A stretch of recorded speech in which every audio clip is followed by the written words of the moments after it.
following is a presentation of Radio Alabama Sports. This broadcast is copyrighted by Radio Alabama for the private use of our audience. Any other use of this broadcast, descriptions, or accounts of the game without Radio Alabama's consent is strictly prohibited.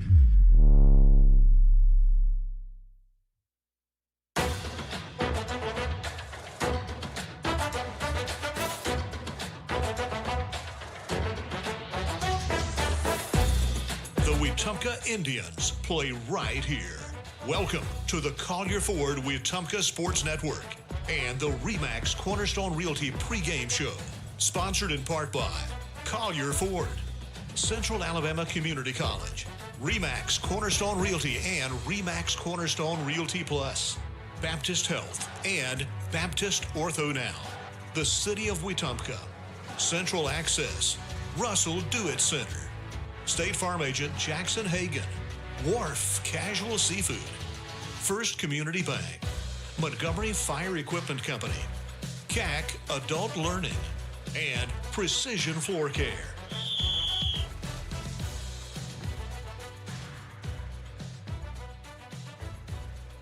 Well, a long time no see, friends. Hello, and welcome everybody to the RE/MAX Cornerstone pregame show. I'm Mitch Petrie here in the Central Alabama Community College broadcast booth. And it's been about 11 days since we've been on the air. A good spring break I hope everybody had this past week. And we are back here at Bazemore Field as the Wetumpka Indians get ready to host the Trinity Presbyterian Wildcats. Indians come into this one with a new record of 13-5, while the Wildcats on the other end, coached by Chad Mansman, come into this one with a 9-6 record, and they are 3-0 in their area, 4A Area 5, same region as Tallahassee. Should be an exciting one here today. Indians, last time out, played in the Hoover tournament over the course of spring break, played 4 games and faced off against some really good teams. Went 1-3, but faced off against 7A and defending state champs in that classification. Tuscaloosa County lost that one by a narrow margin, 4-2. They also lost to Vestavia Hills and then Bearden from out in Knoxville, Tennessee. But they ended their trip to Hoover with a win against Munford. They won that one 8-4, and it was a great game. That one was. Indians opened up the game. They were the visiting team. Scored 3 runs in the top of the first, and then Munford came right back and scored 3 of their own, a 3-3 ball game, and then Indians tacked on one more in the top of the 4th inning, and Munford Tigers followed that up with another run in the bottom of the first. So they went into the 7th inning, tied 4-4, and Indians broke it wide open. They scored 4 runs in the top of that 7th inning, and was enough to get the win. Aiden Peak hit a bases-clearing triple, 2 runs. That ended up giving the Indians the go-ahead and winning run, and then had Miller Lombardi perform well in that game, tacked on an RBI. Over the course of that game, Peak went 2-4 with a double and a triple, 5 total bases for him, 3 RBIs, and he scored 2 himself. Lombardi went 3 for 4 with 2 RBIs and drew a walk as well. And Owen Piles made his first start of the season. We'll talk about our starting lineups here in a couple of moments and our keys to the game presented by RE/MAX Cornerstone Realty. We'll take a quick break, and when we return, go through that and have first pitch here in just a couple of moments. Starting a little bit late here this evening due to some lightning in the area, but that has subsequently faded out, and it is a beautiful night here in Wetumpka. We'll be right back. You're listening to the Collier Ford Wetumpka Sports Network from Radio Alabama Sports.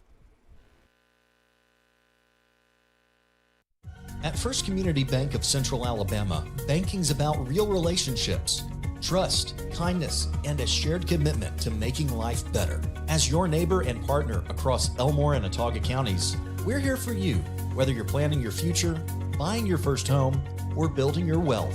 With our local knowledge and heartfelt support, you can count on us. First Community Bank of Central Alabama. Let's do life together. Member FDIC, Equal Housing Lender. Right here at home with Baptist Health.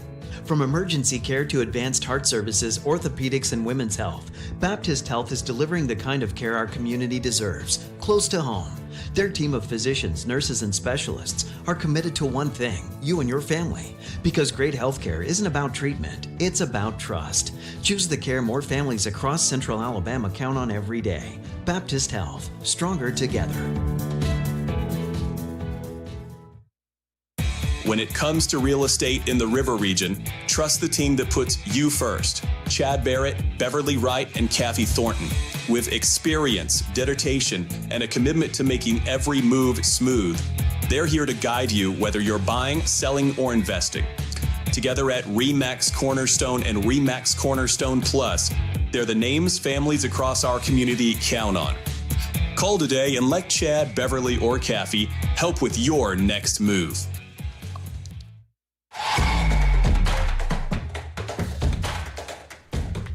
And welcome back to the RE/MAX Cornerstone Realty pregame show.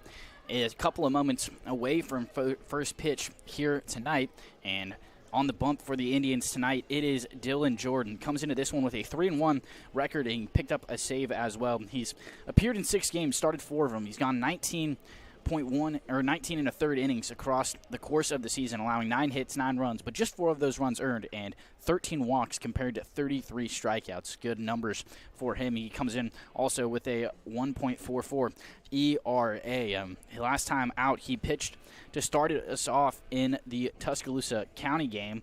The Indians fell short in 2-4.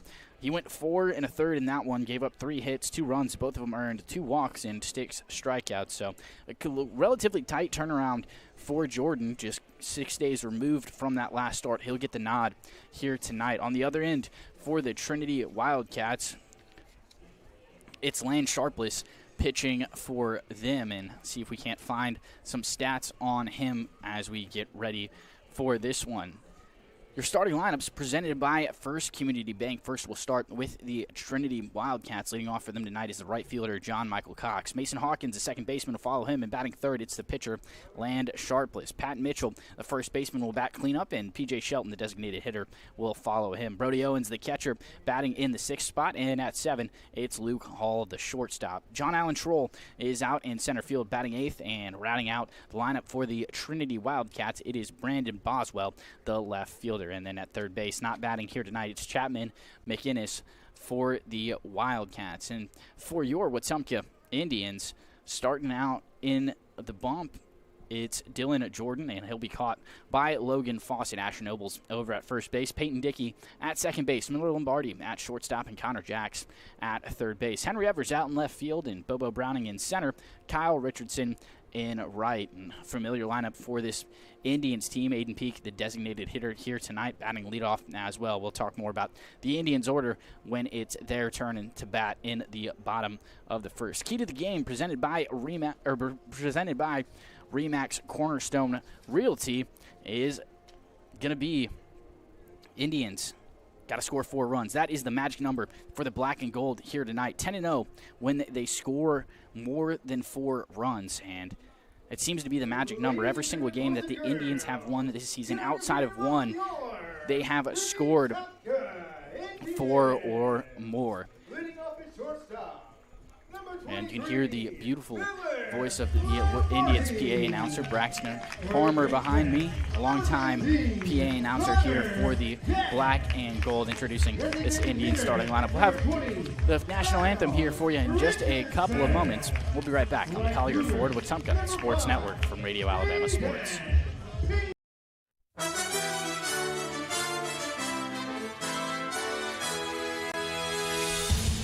From Radio Alabama Sports, this is the Collier Ford Wetumpka Sports Network. Wetumpka Baseball is presented by Collier Ford. Come on to Collier Ford. Proudly serving the River region for nearly 75 years. Online at collierfordinc.com. RE/MAX Cornerstone Realty and RE/MAX Cornerstone Realty Plus. Kathy Thornton, Chad Barrett, and Beverly Wright are your River region real estate experts. Central Alabama Community College. Central to you, central to your success. Baptist Health, the official healthcare provider of the Collier Ford Wetumpka Sports Network. Your health is our mission. Online at baptistfirst.org. And the City of Wetumpka.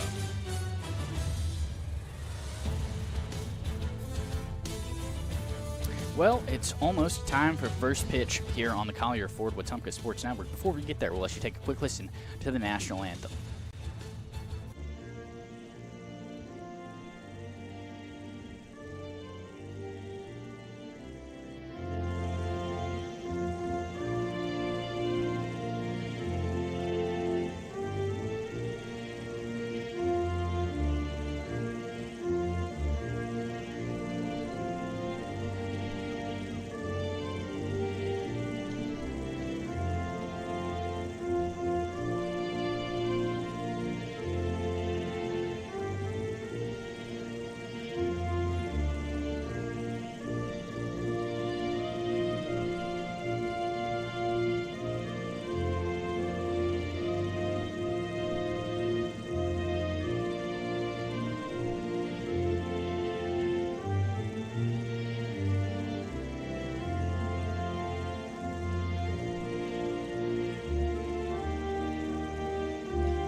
Well, that is your national anthem, and we are just a couple of moments away from first pitch here on the Collier Ford Wetumpka Sports Network.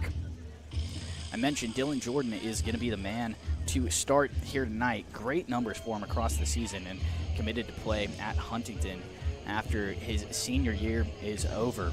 It should be an exciting matchup here. He's a lefty arm, and I mentioned 3-1 record for him and 1 save to his name so far. His last time out was against Tuscaloosa County. We already went over that, but he also came in and pitched the final 2 innings of that game against Prattville.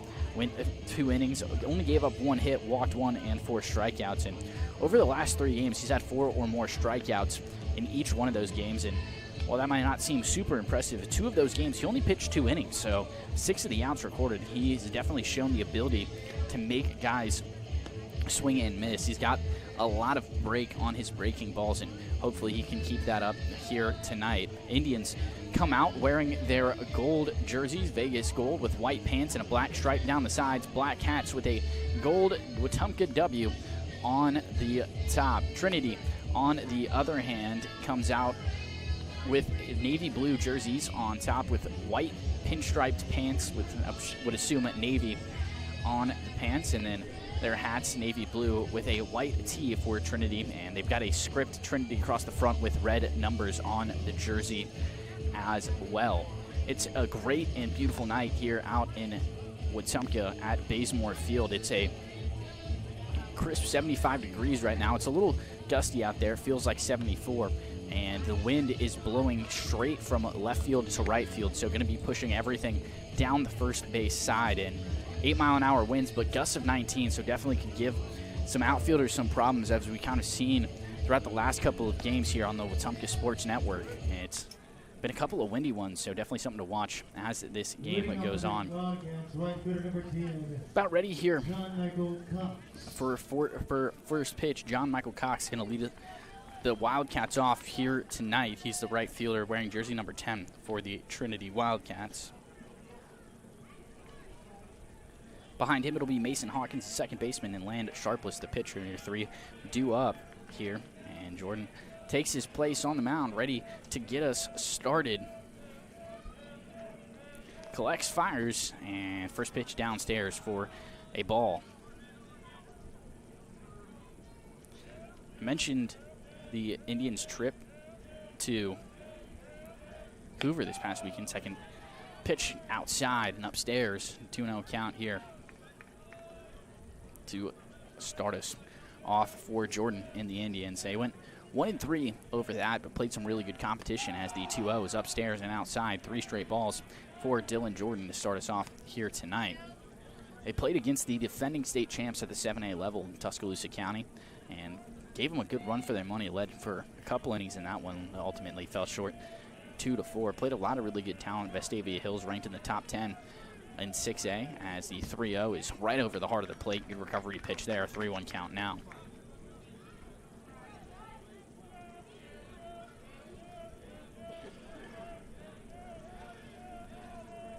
The 3-1 from Jordan's cut on and miss, and talked about that a little bit in the pregame show. He's shown that ability. A lot of strikeouts, 33 on the season for him so far. Leads the Indians in strikeouts total, and definitely strikeouts per 7 innings as well. The 3-2 pitch got him looking. Breaking ball, caught the inside edge of the plate there, and his first out comes by way of the strikeout for Dylan Jordan. No need for a swing and miss that time. Mason Hawkins, second baseman, comes up to the plate now, looking to avoid that. And great composure there from Jordan after firing 3 balls in a 3-0 count. Recovers, fires 3 straight strikes, and sat him down looking. First pitch, swing and miss. Jordan's got it rolling now.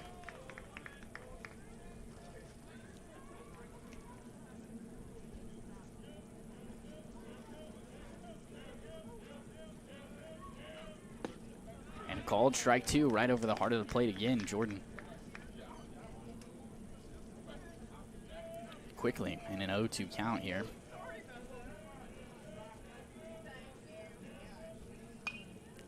Good fight there from Hawkins. Fouls it back straight over the dugout there on the first base side, over the head of his teammates in that Wildcats dugout. Hawkins is been pretty productive so far this season. Comes in with a 389 average. And upstairs, 2-2, or 1-2. Indians looking to build up some momentum here as they start area play next week as the 1-2 outside and evens things up at a 2-2.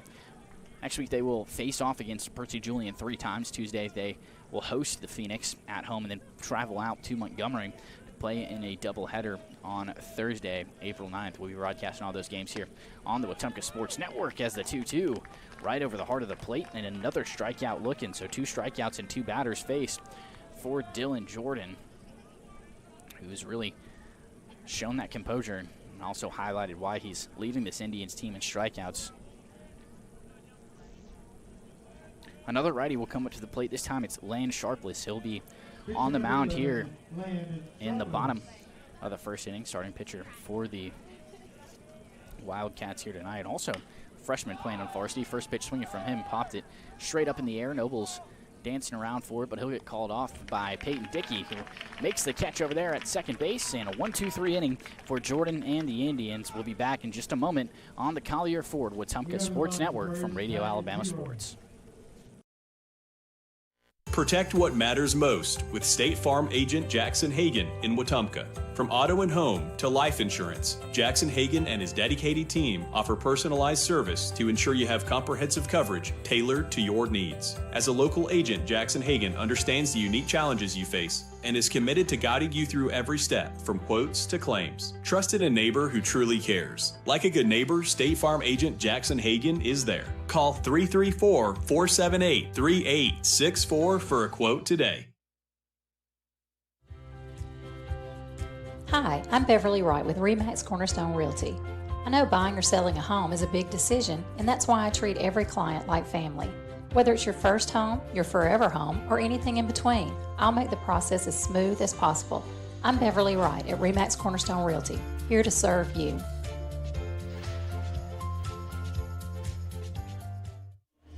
And back now here, bottom of the first inning. Your starting lineups presented by First Community Bank.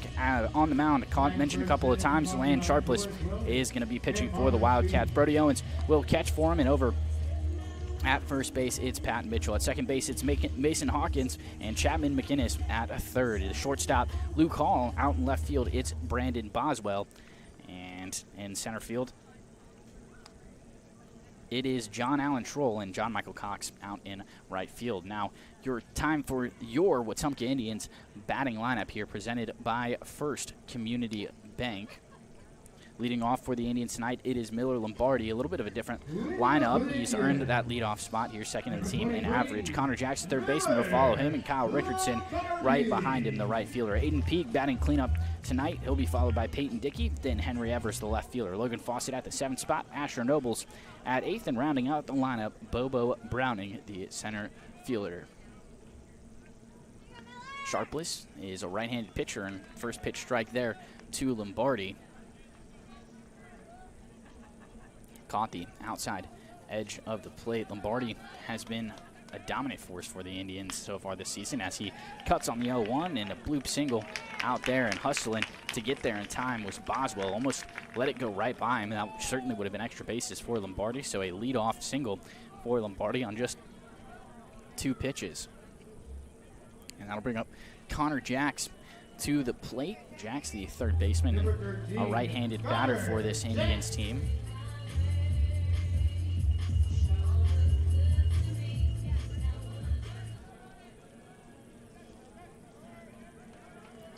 Little score update for you. Pike Road lost to the Indians in softball just a couple of feet away as the first pitch to Jacks is outside for a ball. Indians picked up the win 12-2 and won that one in 5 innings. So another run rule victory for the Wetumpka Indians in softball. And had to reach out for that one as Lombardi took off. A little bit of a hit and run and just barely in time, but it'll move Lombardi over to second. So works all the same. A runner in scoring position here now with 1 down as the ground out from Connor Jacks gives the Indians one down here, but with one runner in scoring position. Kyle Richardson going to come up to the plate now. And Richardson has also been a huge part of this Indians team across the course of the season. Has a 300 average here coming in tonight.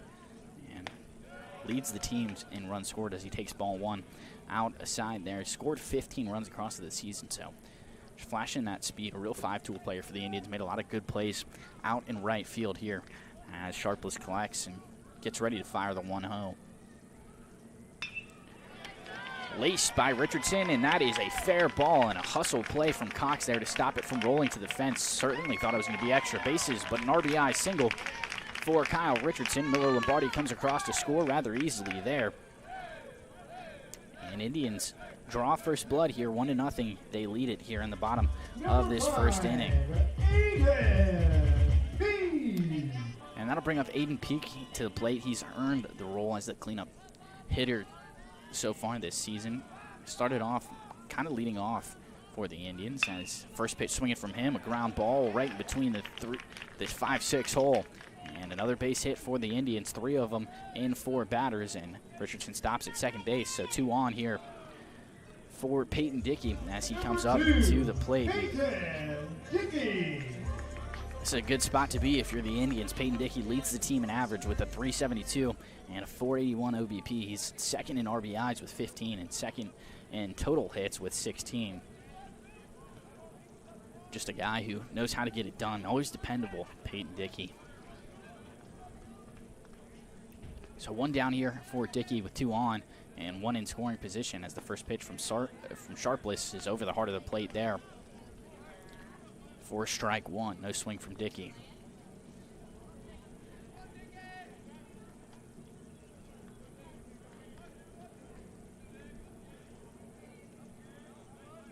And Sharpless steps off there for a second. Failed to mention, but Miller Lombardi's hit gave him a 5-game hitting streak. He hit in every single game of that Hoover tournament, and that hit to lead us off here in the bottom of this first inning extended that streak to 5. And Dickey lifts that one out into shallow left field, and no problem there for Boswell, who hustles in to make the catch. Well, I wouldn't even say hustle. It was a light jog, rather, but 2 down now as Dickey with some soft contact there goes down on a fly out. That'll bring up the left fielder, Henry Evers, to the plate now.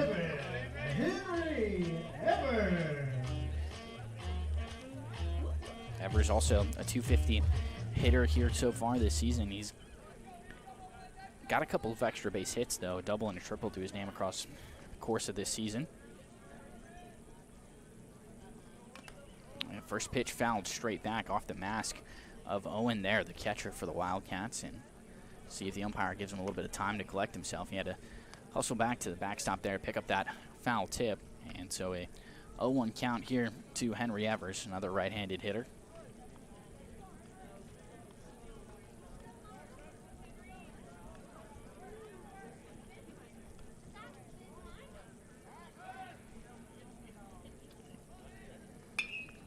And that one is popped up, and making a chase for it is Mitchell, and whew, that was a whole lot of stuff going on. Mitchell looked like he had settled under it, the first baseman, and then John Michael Cox, the right fielder, calls him off and almost tripped over him, but it was enough to make the catch there. So a couple of flyouts, or well, a flyout and a pop out to end the inning, and Evers pops out there to the right fielder. But Indians draw first blood in that bottom of the first inning. They lead it 1-0 as we head to the top of the second. You're listening to the Collier Ford Wetumpka Sports Network from Radio Alabama Sports.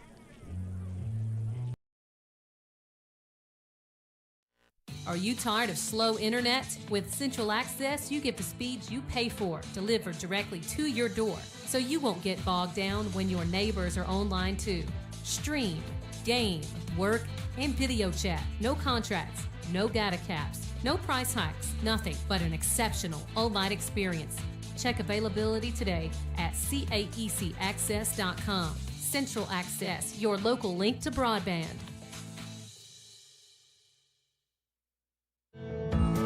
Right here at home with Baptist Health. From emergency care to advanced heart services, orthopedics, and women's health, Baptist Health is delivering the kind of care our community deserves, close to home. Their team of physicians, nurses, and specialists are committed to one thing, you and your family. Because great healthcare isn't about treatment, it's about trust. Choose the care more families across Central Alabama count on every day. Baptist Health, stronger together.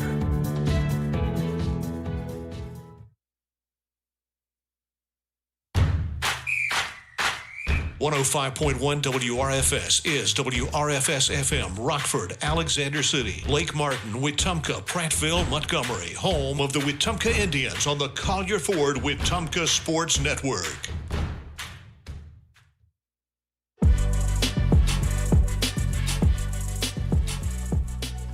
And top of the second here, set to begin momentarily.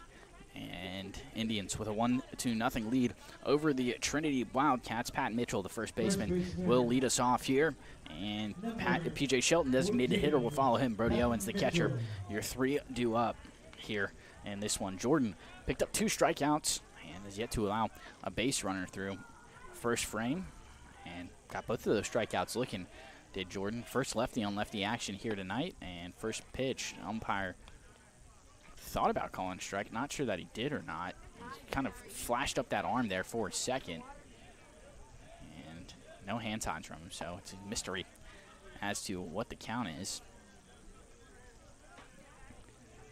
Kind of flashed it and then hesitated and then put the arm back up, so I'm not sure whether or not it was a strike or a ball. I guess we'll find out throughout the course of this at-bat, and that one definitely a strike, though, so either 1-2 or 2-1.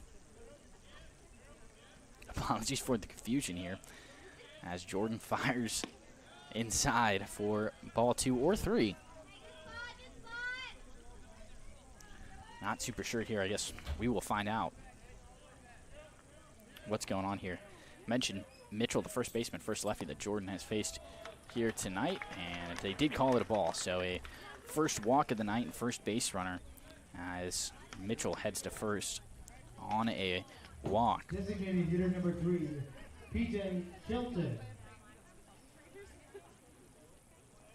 P.J. Shelton, the designated hitter here, up at the plate now.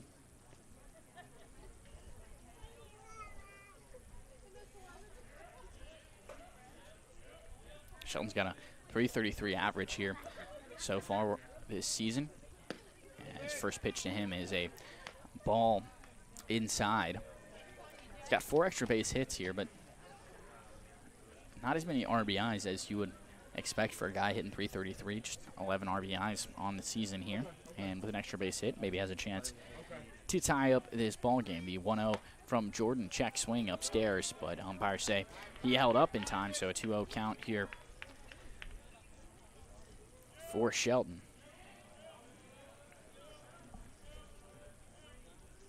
Pretty small leadoff for Mitchell at first base. And upstairs that time, a 3-0, and Fawcett's here going to call a quick timeout. He's going to head up and have a quick conversation here with Jordan. I mentioned Jordan just 13 walks to 33 strikeouts across the course of the season so far. So usually not a guy who struggles with control all that much, but started off that top of the first inning with 3 straight balls and then had a lot of really good pitches to close it out, but in danger of walking the first 2 batters of this inning here in the top of the second.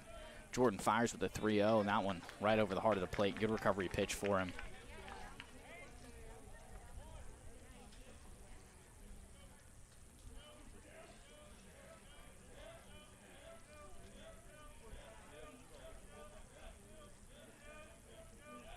The 3-1 outside. So back-to-back walks for Jordan to start off this inning.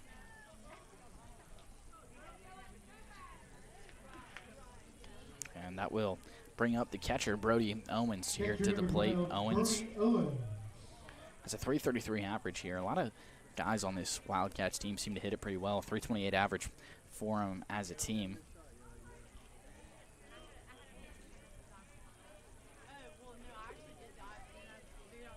Owens is a sophomore for this Trinity Wildcats team. He's showing bunt right now. See if he decides to pull back. He will not. Well, he did decide to pull back, but I thought he might before the swing. He was showing bunt rather early there, and we're going to have a quick mound visit as a couple of rough starts to the at-bat here for Dylan Jordan. And he's telling the infielders to head back to where they are. Just wants to have a one-on-one convo here. And Trinity's going to have a meeting of their own with Coach Chad Mansman, the third base coach and head coach for this Wildcats team.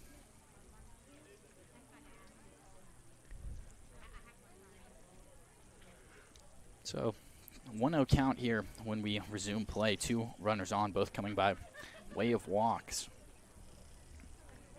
Nobody's tried to advance just yet, but showing bunt was Brody Owens, and be interested to see if he sticks with that decision after the Indians call a meeting on the mound, maybe to talk things over. He was showing bunt really early. I mean, Jordan was looking home, and then before he even decided to look back, the runner on second, he was already showing bunt, was Owens. And he even had his hand positioned up before he showed bunt. Like, it was pretty obvious that it was coming. So, and he's doing the same thing here. He's showing bunt and lays that one down. Jordan hustles to get it, tries to get the lead runner at third, and thinks better of it, spins around, and sends it over to first base. They do pick up the out, did not make the throw to third, and had a good play there from Jordan. It was a good bunt, and it puts both guys in scoring position here for the Wildcats with 1 down.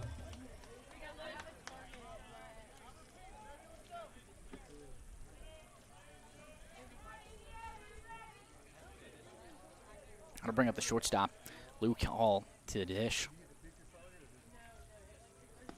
And inside for ball 1.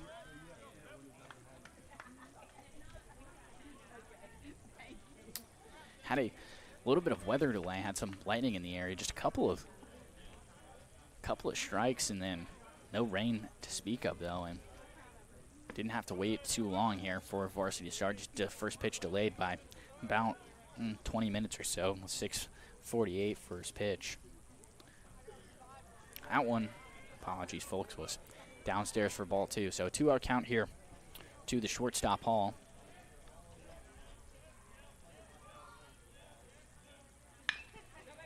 And that one grounded to third and off the glove of Jack. Sticks with it, and a long throw over to first. Nobles came off the bag and thought about going home there to P.J. Shelton, and he turns back to third, back in plenty of time. And so the error on Connor Jacks, just a nasty little two-hopper, kicked right off his glove, tried to pick it up rather quickly, maybe trying to go a little bit quicker than he needed to. Hall was not super fast out of the box there, but it does tie up the ball game here at 1. Runners on the corners with 1 down, so a double play still in effect, and you'll love that here if you're the Indians. John Allen Troll, the center fielder, at the plate now. Another righty, a lot of righties on this Trinity team, and Indians throwing a lefty, so arm side matchup seems to go to the Wildcats so far. He showed bunt for a second, but pulled it back in plenty of time. So a 1-0 count to start this one off. We'll see if they are trying to run the suicide squeeze play. They are not sending the runners, or they didn't on that one.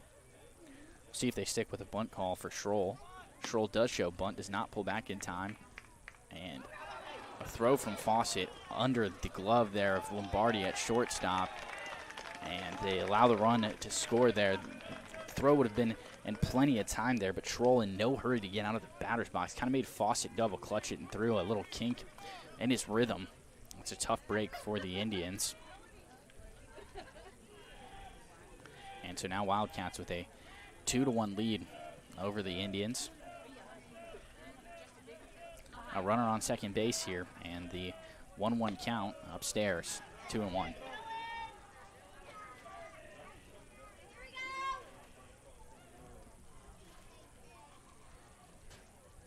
Troll did not show bunt on that last one, so I assume he's swinging away here.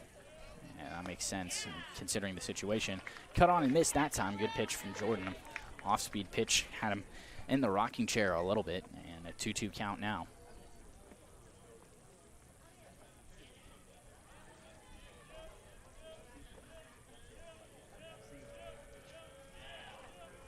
Jordan looks back the runner and pickoff attempt, and Jax dropped it for a second.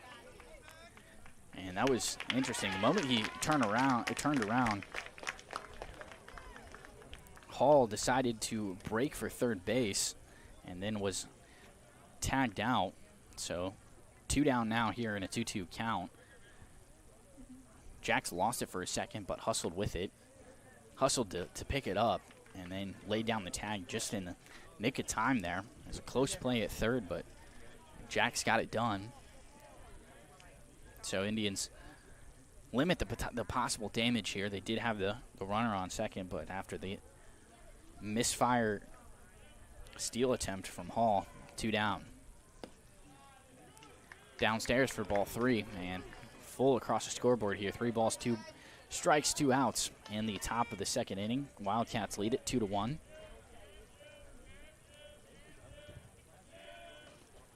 And swing and a miss. Good recovery from Dylan Jordan, who picks up his 3rd strikeout of the game, but Wildcats pick up 2. They lead it by 1, heading to the bottom of the second. You're listening to the Collier Ford Wetumpka Sports Network from Radio Alabama Sports.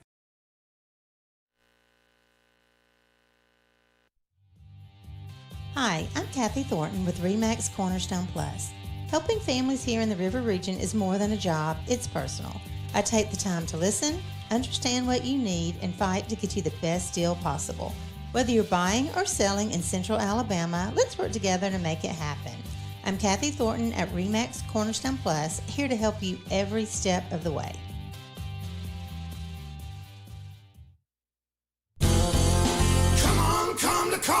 Looking for power, performance, and adventure? You'll find it all at Collier Ford in Wetumpka. Whether it's the legendary Ford F-150 built to tackle any job, the bold and capable Ford Bronco built for the trails, or the versatile Bronco Sport perfect for every road trip, Collier Ford has the right ride for you. Proudly serving the River Region since 1952. We're here to keep you on the road.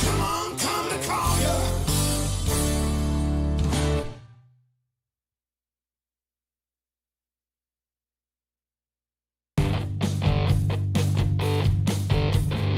Fresh, fast, and always delicious. Wharf Casual Seafood in Wetumpka has something for everyone.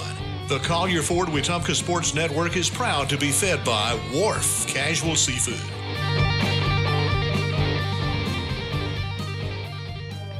And bottom of the second here, set to begin in just a couple of moments. Indians trail it by 1, 2-0. Leading off this inning for the Indians, it's Logan Fawcett, the catcher and all-star last season. He'll be followed by Asher Nobles, and Bobo Browning, 7-8-9 due up for the Indians. First pitch from Sharpless, swung on and fouled straight back.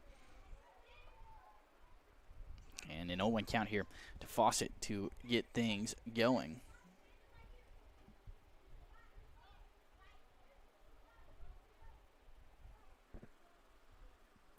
Sharpless here, still on the mound. And called strike 2 that time. It looked like it was on the inside edge of the plate. It was just a couple of inches from Fawcett's chest, but he does tend to step pretty close to the edge of the batter's box. And outside, good take there. It was a close call, and probably a little bit closer than you want to leave on an 0-2 count, but Fawcett lays off of it, and 1-2 count to him now. Sharpless delivers the 1-2, and Fawcett grounds it, and it's off the glove of Hawkins at second base. He had to lay out for it. That's a tough one. Give him credit for the base hit. And so another leadoff runner for the Indians to start this one off. He will get a pinch runner like we often see when Fawcett is out there. Cohen Bell going to come out and run the bases for him. That'll bring up Asher Nobles. Number 25, Asher Nobles. Nobles a good arm for this Indians team. Another lefty. They got a lot of lefties to the Indians in this pitching staff. And Nobles, a 2.43 ERA for him so far this season. A couple of doubles in big spots and 11 RBIs for him as well. He not only throws lefty, but also bats lefty, does Nobles. So arm side matchup as a pickoff attempt and unsuccessful at first base. Bell was back in plenty of time. Showing bunt is Nobles and drops it down, but it bounces straight backwards. It would have been a good one had it gone fair. Just a little hopper, but unsuccessful that time.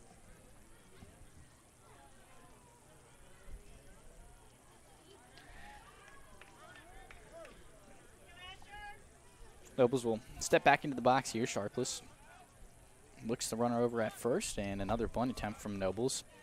And they thought about throwing back behind the runner at first at Owen, but held it instead. Nobles pulled back in plenty of time, so 1-1 count to him now.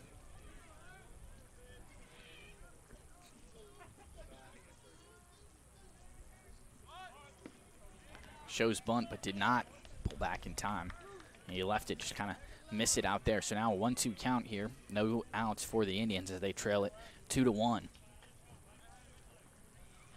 First and second innings brought to you by State Farm agent Jackson Hagan. Like a good neighbor, State Farm agent Jackson Hagan is there. Sharpless steps off for a second. It looked like he was about ready to begin his motion, getting a little close to a balk there, but no call that time. Did definitely, step off again. Wonder if there's something on the mound that he doesn't like. Interesting for 2 step-offs. He wasn't even looking over the runner at first and was not trying to play with Bell. And outside, taking on that 1-2 pitch. It'll even things up here at 2.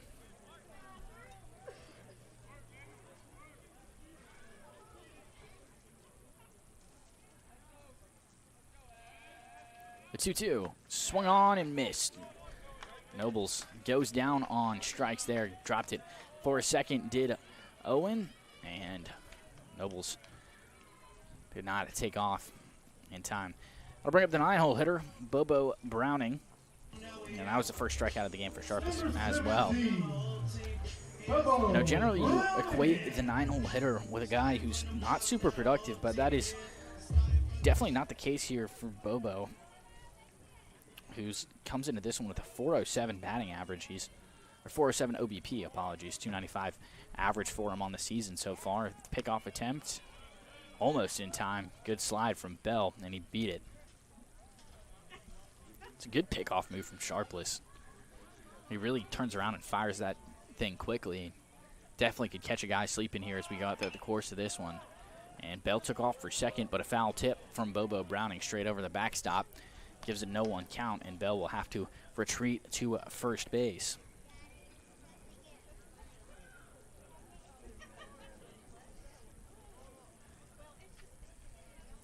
Browning is just one of 4 guys on the Indians, and has another pickoff attempt, not in time. As I was saying, Browning, one of the 4 Indians that has a home run on the season. He's got some pop in his bat. He's got 4 extra base hits, the other 3 doubles for him. Definitely a good bit of juice at the 9-hole spot. Bell started to take off, thought the ball was going to be a pass ball. It bounced below Owen, but a good defensive play from him. Dropped his knees right away, and that's exactly what they teach you to do as a catcher. And he threw it back over to first, but Bell realized what was happening, got back in plenty of time. The 1-1 here to Browning is outside for ball 2. Breaking ball didn't find the zone that time.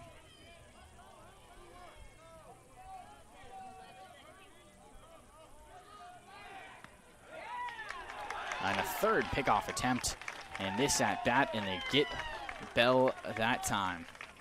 So 2 down now for Browning. And McInnes over there at third base thought that was the last out of the inning. It was not.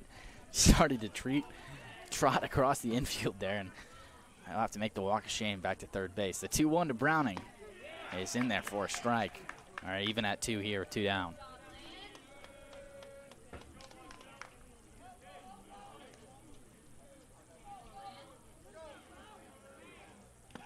Swing and a miss for Bobo. Second strikeout of the game and the inning for Sharpless. Back-to-back for him. 1-2-3 due up in the bottom of the third, but before we get there, Wildcats will have their turn. You're listening to the Collier Ford Wetumpka Sports Network from Radio Alabama Sports. Looking to tackle your next home project?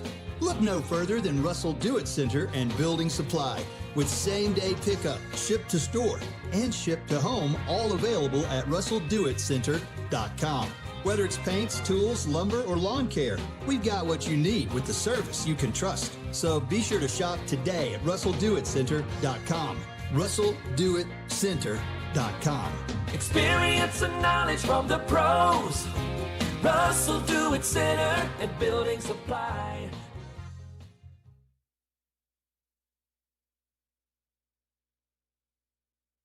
Now is the perfect time to start your future at Central Alabama Community College.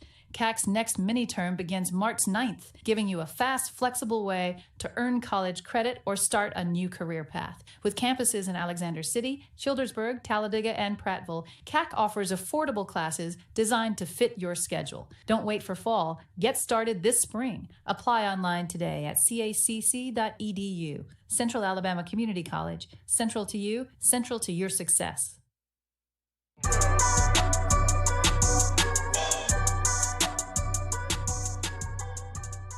Top of the third here on the Collier Ford Wetumpka Sports Network. Indians trail it 2-1. Brandon Boswell, the left fielder, is leading us off. He is the 9-hole hitter for the Wildcats and takes strike one from Jordan right over the heart of the plate. Fastball in there, no problem. John Michael Cox and Mason Hawkins both struck out in their last time up, and they'll follow Boswell here. The 0-1 from Jordan, and he's swung on and missed. A quick 0-2 count for him, and he is coming out firing, maybe with a little bit of a chip on his shoulder after allowing 2 runs to score there, and Wildcats still hitless. Just a couple of errors, a couple of walks. That's what allowed the Wildcats to take that lead in the top of the second inning.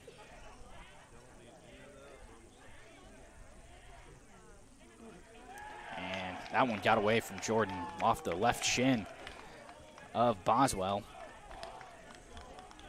And tough there on an 0-2 count. Yeah, hit the guy and give him the free trip to first. He was way under that fastball too, and he's going to dance around down that first base side, try to shake things off here. Hopefully he's all right. He looks to be no problem. So John Michael Cox, the leadoff batter for the Wildcats, back up at the dish. He struck out looking in his first time up. Jordan looks back the runner and upstairs off the glove of Fawcett, and the pass ball allows Boswell to advance to second. It's tough for Fawcett there. He had to really jump up for it and got a glove on it, but just not able to snare it.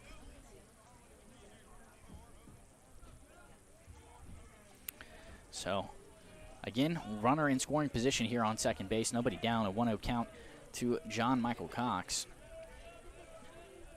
the leadoff batter. Shows bunt now, pulls back in plenty of time. It was upstairs, 2-0.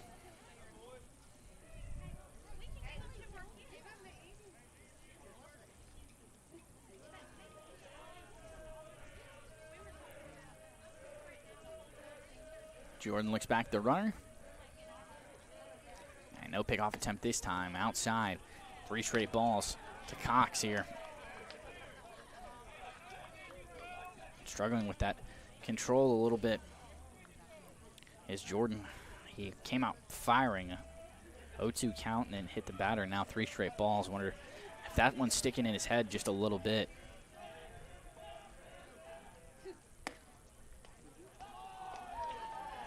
Heading to first base, that one on the edge of the zone, but blue won't give the call to the black and gold. And so now 2 guys on, and with the 2-hole hitter Mason Hawkins, the second baseman, coming up to the plate now. And you wonder if they will bunt. This is the same situation they had in the top of the second inning, and they do show bunt right away. And outside and upstairs, missed it twice that time from Jordan. Did Jordan, and a 1-0 count now.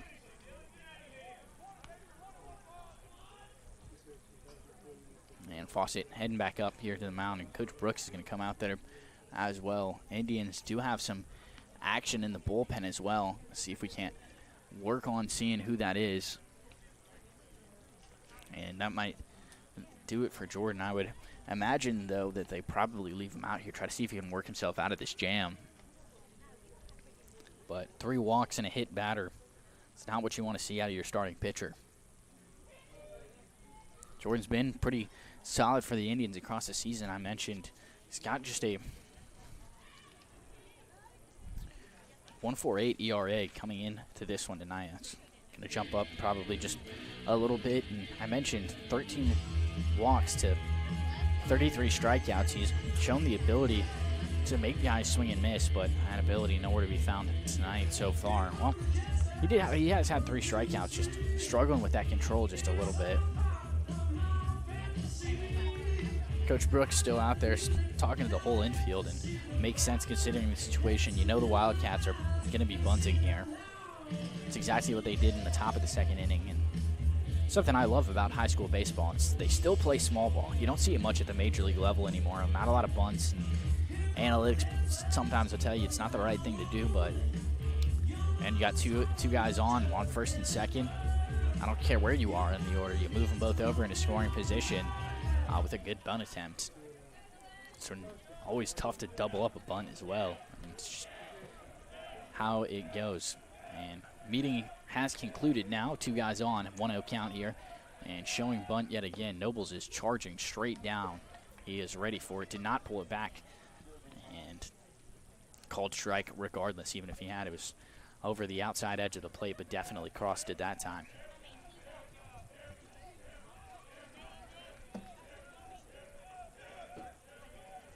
The 1-1 from Jordan. Hawkins at the plate, showing bunt again. Nobles charging again, pulled back in time on the outside edge. 2-1. It's always really tough to recover after hitting a guy, and then you kind of saw that with the 4-pitch walk. And Nobles came down and sat just about 15 feet away from home plate that time, and he pulled back, did Hawkins, but pitch was taken for a ball. See if he decides to swing away here. He is showing bunt again. See if Nobles tries to crash early on it. Pulls back in time, and right to Dickey at second base, to Lombardi at short, and a double play for the Indians. Oh, and they threw it to Jax at third, trying to double him up, and that one got away from him. He actually did not get the runner at first. I thought they did.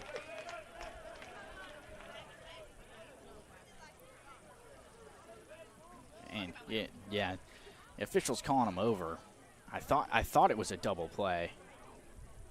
Oh no, there's 3 officials also, so that's what he was motioning over. I thought he was calling a meeting between the umpires, but so they do score a run, do the Wildcats. That was all over the place. The runner is at second. So a fielder's choice for Mason Hawkins. 1 down here in the top of the 3rd inning. 1 runner on second base as Lance Sharpless, the pitcher, steps in. And over the glove of Fawcett on the first pitch. Indians defense is not where you want it to be. A couple of airs across.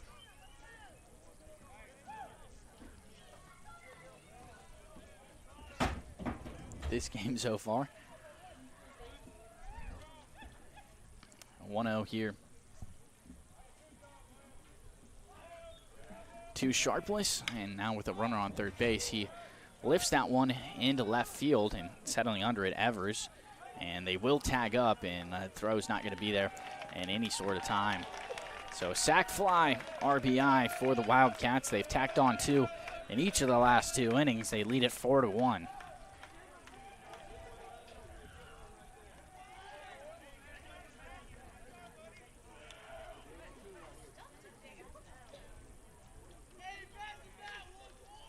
Number 14, Patton Mitchell. Patton Mitchell. First pitch swinging for him, grounds it foul. Patton Mitchell at the plate now. Apologies. Got away from me there. First baseman for the Wildcats. He swung on the first pitch there and grounded it straight down at the first base line. An 0-1 count here for Jordan with 2 down. Jordan steps off for a second. I think the ball's got a scuff on it. Yeah, it does. He's going to trade things out real quick and Fawcett, quick hands it over to the umpire and fires it right back to Jordan. Nobody on here. A 4-1 ball game as the Wildcats lead the Indians. A fly ball or pop up there, and Lombardi settles under it, no problem. But the damage done, Wildcats pick up another 2. 4-1, they lead it here as we head to the bottom of the third. You're listening to the Collier Ford Wetumpka Sports Network from Radio Alabama Sports.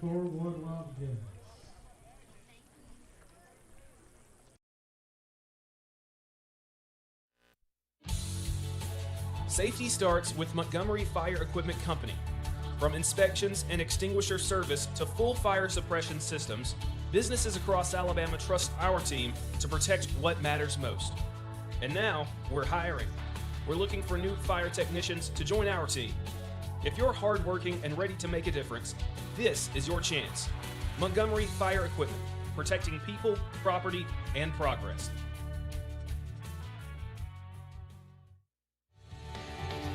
Hey, I'm Chad Barrett with RE/MAX Cornerstone. I love helping families in Central Alabama find their place to call home. Whether you're buying in Prattville, selling in Wetumpka, or moving anywhere across the river region, I'll make the process smooth and successful. Call me, Chad Barrett at RE/MAX Cornerstone. Let's find your perfect home together.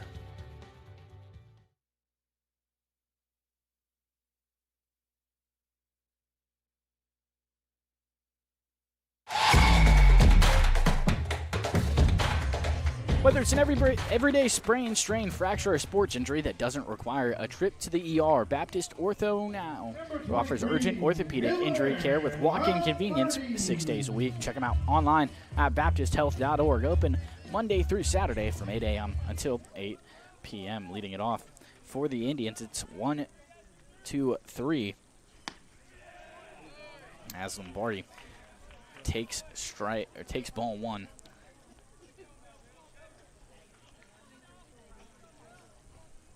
Lombardi hit a single and came around to score. The Indians' only run of the game in the top of the bottom of the first inning. Swung and missed. Full spin around that time. Little spinorama action for Lombardi. Count evens up at 1-1. Sharpless still on the mound for the Wildcats, and a little swinging bunt there for Lombardi. It was off the glove of Sharpless. He tried to scoop it and just shot it right out of his glove down the third base side, and Lombardi there reaching on what I believe will go down as an error. Try to keep you posted on what that is scored as. But the Indians, 3 straight innings with a leadoff batter on. Let's see if they can capitalize on it this time. Number 13, Connor Jacks. Jacks at the plate now. He grounded out to short on his last time up, so they do give Lombardi credit for the single that time, and I tend to agree with him. It was a hard hit ground ball. Would have gotten through had the pitcher not been there regardless, and double play coming as a line drive from Connor Jacks goes right to the shortstop Hall, and he fires it over to Mitchell at first base. Lombardi thought it was going to be over his head. He had already started hustling to second base. It would have been in the gap and probably slow enough to where Schroll or Boswell could have came out and gotten it, but Lombardi was trying to hustle for third base, and it cost him there, a double play.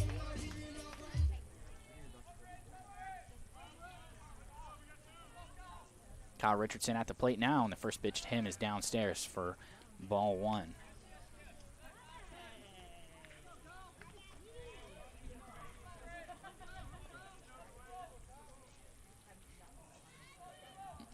The 1-0 to Richardson is a ground ball that finds its way between the third baseman and shortstop for a base hit. So another base hit for the Indians with 2 down, and Aiden Peak going to come up to the plate now. He picked up a single in his last time up, as did Richardson. So everybody who's gotten a hit so far has gotten a hit in their next time up. Lombardi 2 for 2, Richardson 2 for 2, and Peak looking to do the same here.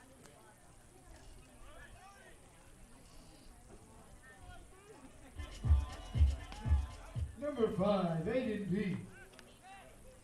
Pickoff attempt to start us off here from Sharpless, but back in plenty of time is Richardson. He's gone to that pickoff twice. He'll go back again, third time already. I guess he really likes that pickoff move. I did say he's got a good one. He caught a man napping last time up, and Peak does a nice base hit there, straight up the center, just a couple of feet to the left of the second base bag. And so now 2 on, a little 2 out hitting here for the Indians. As Peyton Dickey is going to come back up to the plate. I mentioned he's a guy who tends to get it done in tough and high-pressure situations. He second on the team in RBIs, leads the team in average, got a couple of stolen bases, couple of extra base hits, and a couple of runs here would go a long way for the Indians. And this momentum in this game right now just feels like it's all going the way of the Wildcats. Sharpless settles and fires over the outside edge, called strike 1 against Dickey.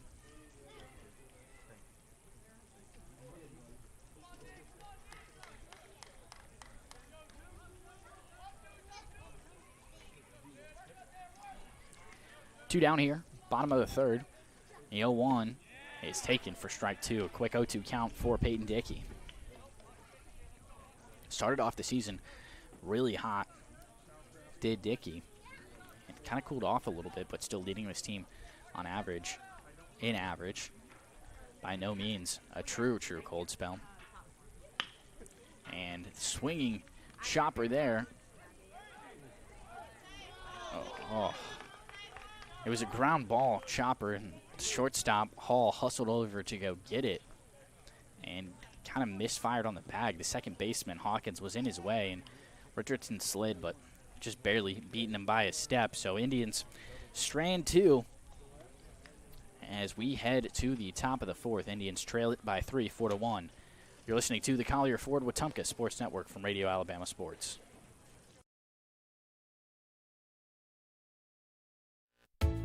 Gear up for a flavor victory at Wharf Casual Seafood. Whether you're craving seafood classics like shrimp or crab claws, or wanting to tackle a juicy burger or crisp salad, we've got your winning play.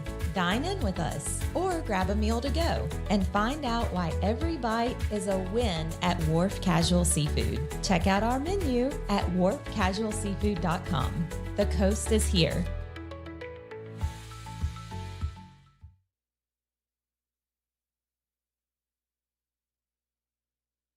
At First Community Bank of Central Alabama, banking's about real relationships, trust, kindness, and a shared commitment to making life better. As your neighbor and partner across Elmore and Autauga counties, we're here for you, whether you're planning your future, buying your first home, or building your wealth. With our local knowledge and heartfelt support, you can count on us. First Community Bank of Central Alabama. Let's do life together. Member FDIC, Equal Housing Lender.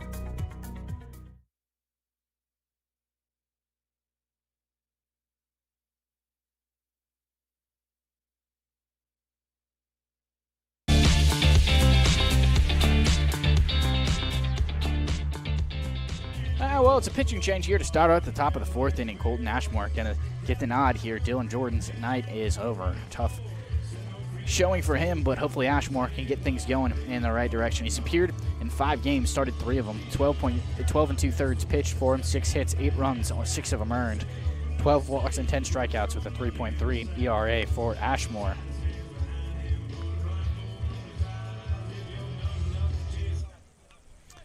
And Ashmore, last time out, he pitched against Bearden, came in relief in that game. Indians lost that one before winning against Mumford in the Hoover tournament. He went for 3 innings, 2 hits, 1 run, just 1 earned, 1 ball, or 1 walk, 1 strikeout, and first pitch strike here to P.J. Shelton, the designated hitter, leading us off here in the top of this 4th inning. Ashmore fires. And downstairs evens up the count at 1-1.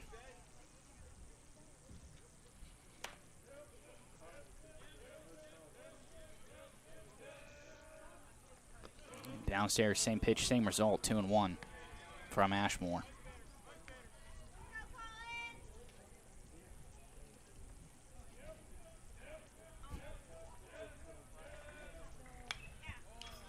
Swinging foul tip on the 2-1 pitch. And heads straight in to the backstop.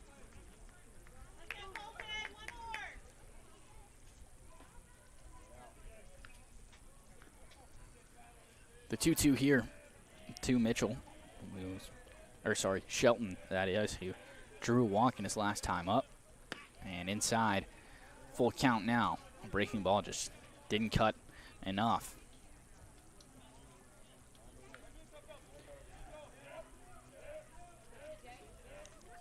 The 3-2 is fouled straight back and over the backstop. A couple of heads-up calls, but it falls over the press box. Nobody in danger that time, so we will try it again. Final tally on the night for Jordan. 4 runs over the course of 3 innings. No hits, just 1 earned run. 3 walks, 3 strikeouts, and a hit batter as the payoff pitch outside that time. And a opening walk here for Colton Ashmore to start his night. Indians Number 12, Brody are Owens. struggling on the mound right now. Ashmore removed just by about a year from Tommy John surgery, still working back to get that endurance, and first pitch swinging off the neck of the bat and fouled straight back that time for the catcher, Brody Owens. So first pitch strike again for the Indians. Ashmore started him off the same way.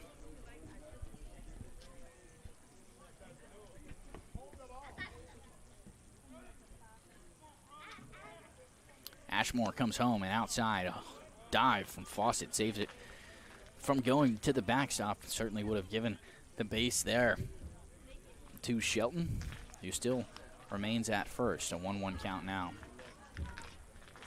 Owen stepped out for a second to collect himself, but back in the box now. Ashmore comes set and fires downstairs, 2-1.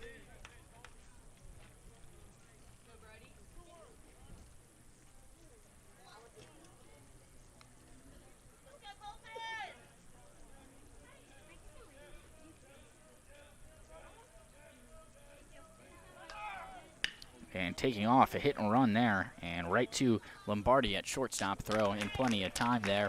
So a fielder's choice, but Indians do pick up an out, but the Wildcats pick up another base. A runner on second now here with 1 down, as Luke Hall, the shortstop, is going to come up to the plate now. He's the man who got caught in that rundown after the after the pickoff attempt, and was eventually tagged out. A little bit of base running mishap. He reached on an error from Connor Jackson, so he was off his mitt there. Made pretty solid contact with it, though. And what's really shocking about this game so far is the Wildcats have 4 runs, and not a single batter has collected a hit just yet. A lot of walks for this Indians pitching staff here tonight, and good discipline at the plate for the Wildcats as pass ball that time way outside. Fawcett not able to make that same diving stop, and so a runner at third. Again here, it's just been the Indians shooting themselves in the foot here so far tonight. Indians have 7 hits, but just 1 run to show for it.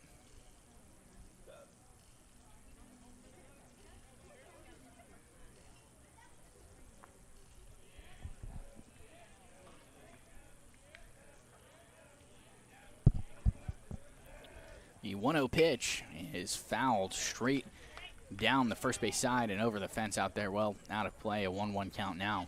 Some pretty solid contact there, but just behind on it was Hall.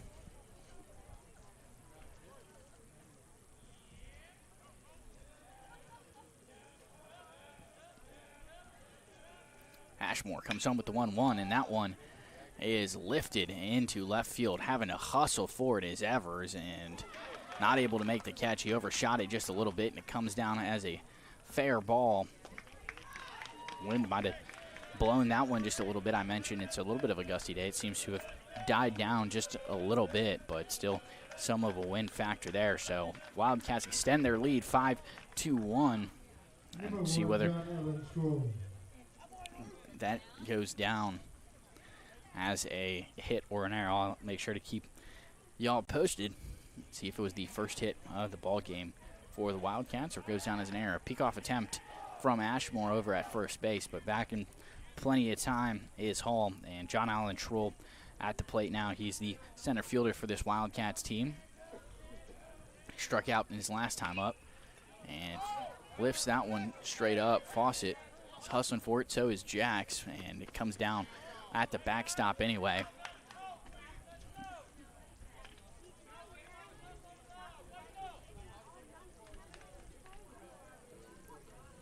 So an 0-1 count now after the foul tip.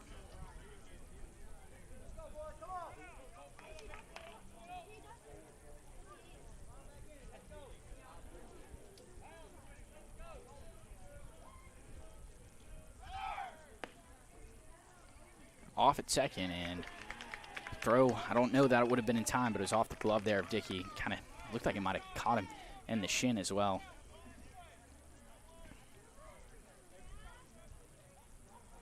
A 1-1 count, though, after the pitch was a ball.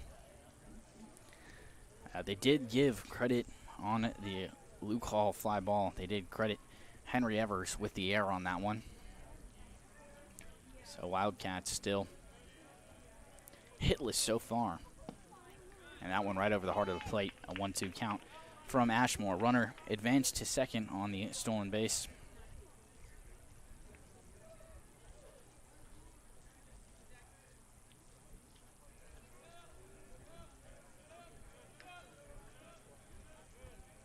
The 1-2 from Ashmore got him swinging. So 2 down after the strikeout from Ashmore, his first of the night, and a runner still in scoring position, though, for Brandon Boswell. He was hit by the pitch on his last time up and eventually came around to score.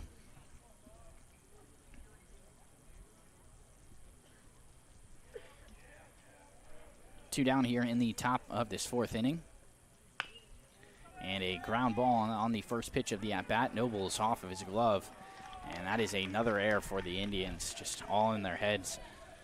Tonight it's been a tough showing for the black and gold so far.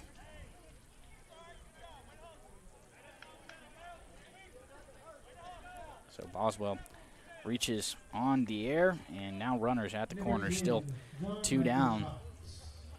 And John Michael Cox, the leadoff batter here, is going to come up for his 3rd time tonight. Struck out looking his first time up, drew a walk in his last time up in the top of the 3rd inning.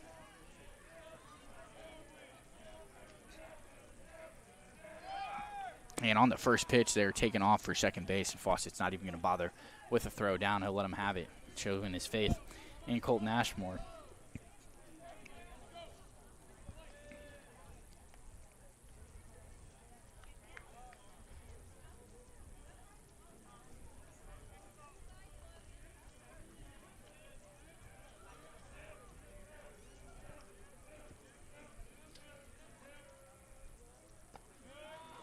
First pitch of the at-bat to Cox is well outside. Fawcett again had to just slide. He had full-on lunged to save that one from what certainly would have scored another run. It's a pretty deep backstop here at Bazemore Field, and so any pass ball and you've got a runner at third, there's a good chance they're going to hustle for home. And Boswell picked up that stolen base. He beat the throw from Fawcett, so he's definitely got some speed on him. As Ashmore recovers that time, strike over the heart of the plate. 1-1 count.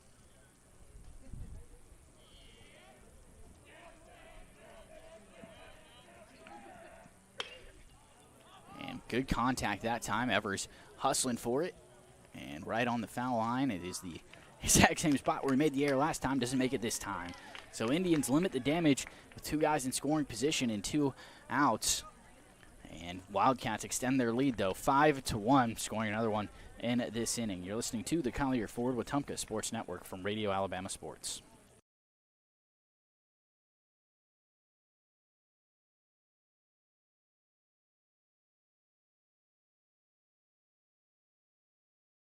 Protect what matters most with State Farm agent Jackson Hagan in Wetumpka. From auto and home to life insurance, Jackson Hagan and his dedicated team offer personalized service to ensure you have comprehensive coverage tailored to your needs. As a local agent, Jackson Hagan understands the unique challenges you face and is committed to guiding you through every step, from quotes to claims. Trusted a neighbor who truly cares. Like a good neighbor, State Farm agent Jackson Hagan is there. Call 334-478-3864 for a quote today.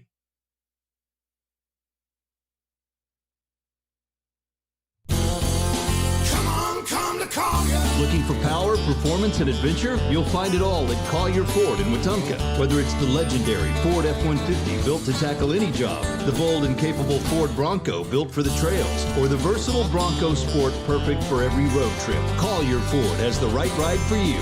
Proudly serving the River region since 1952. We're here to keep you on the road. Come on, come to Collier.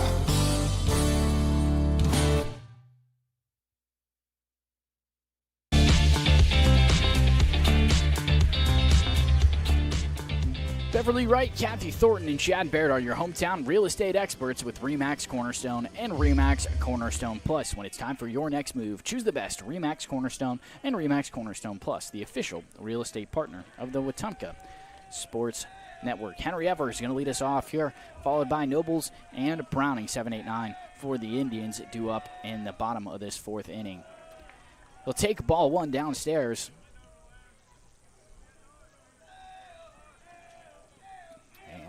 Wildcats lead it 5-1 here. Downstairs for ball two, Indians. Dugout here cheering loudly, trying to build some momentum here. They've got 7 hits, but just 1 run to show for it here tonight. They've left a couple of guys stranded. And chopper there, foul down the third base side from Evers. First strike on him, so 2-1 count now.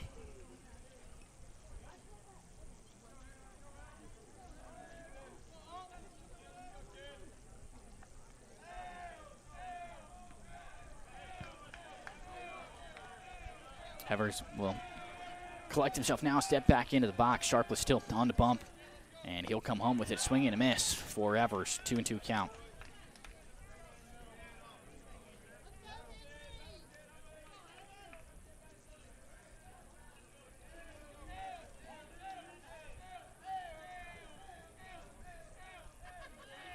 Two called. Strike 3. Froze him.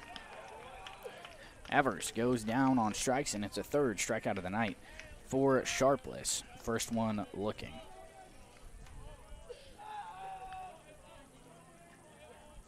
Apologies, it was 6-7-8 due up for the Indians. I seemingly can't count. Fawcett, the 7-hole hitter for this Indians team. He's going to come up to the plate now. Had a single in his first time up. And first pitch swinging for him right down the first base line. A diving Mitchell not able to come up with it, and it is going to roll all the way almost to the outfield fence. A double for Logan Fawcett. And that'll do something for the Indians. A man in scoring position now after Fawcett rips that double here with 1 out. Cohen Bell going to come up and run for Fawcett, just like he did last time up. Asher Nobles is due up. Struck out in his last time up after trying to lay down a bunt to move some guys over. After the Indians, they can't get it all back in one swing, just got to start chipping away. As Nobles takes ball 1, I think it was a little bit low that time.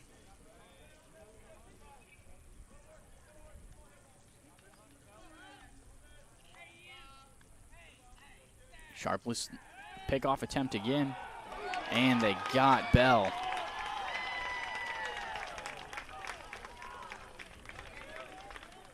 That is the second out that has come by way of a pickoff attempt, and a tough break for the Indians. Sharpless keeps firing away, and why would you stop? He's been rather successful so far tonight. So 2 outs now, and nobody on for Nobles, who takes ball 2 upstairs.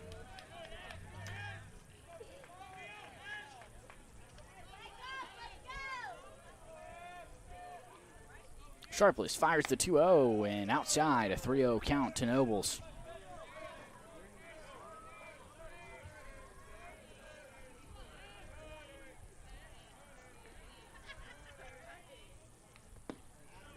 and takes strike one, does Nobles.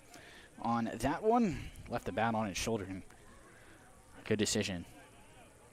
It was a close call. 3-1 to Nobles is upstairs. He will head to first base after the 5-pitch walk. And Bobo Browning up at the dish now. Struck out in his last time up in the bottom of the second. Number 17, Bobo Browning.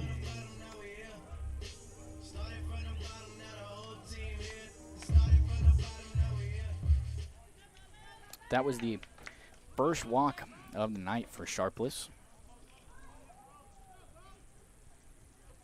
And first pitch to Browning, and immediately throwing back, but back standing, and plenty of time was Nobles. I think he knew of either a pickoff or something might be coming, hence the pretty marginal leadoff. And a pickoff attempt, but Nobles back.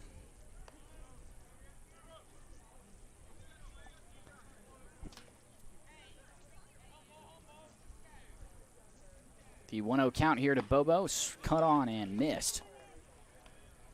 Even up at 1.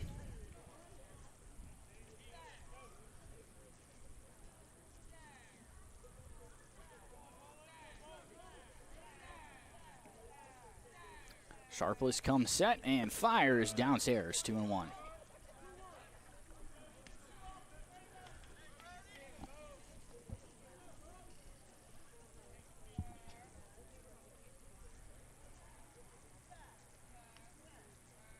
The 2-1 is cut on, and a diving McInnes at third base, not able to come up with it. A base hit for Bobo, and some two-out hitting here for the Indians. And top of the order, set to come back up with Miller Lombardi, who's already 2 for 2 in this game.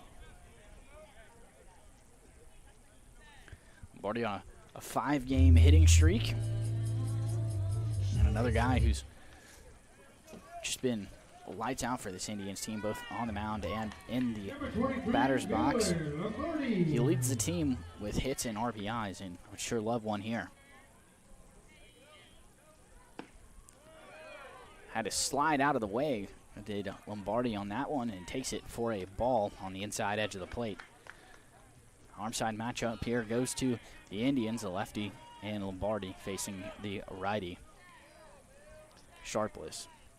Sharpless looks the runners back, and Lombardi dribbles this to second, and they will elect to fire over to shortstop. And Browning thought he was back, or thought he was there in time, but a little bit of a delayed call from the umpire, and that will end the inning. Indians strand another 2 after some 2-out walk and hit from the black and gold. They trail 5-1 here, heading to the top of the 5th. You're listening to the Collier Ford Wetumpka Sports Network from Radio Alabama Sports.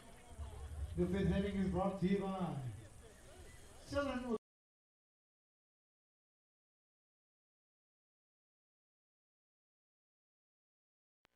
Injuries don't wait, and neither should you. At Baptist Ortho Now, you get fast, specialized care for sprains, strains, fractures, and sports injuries without the ER wait.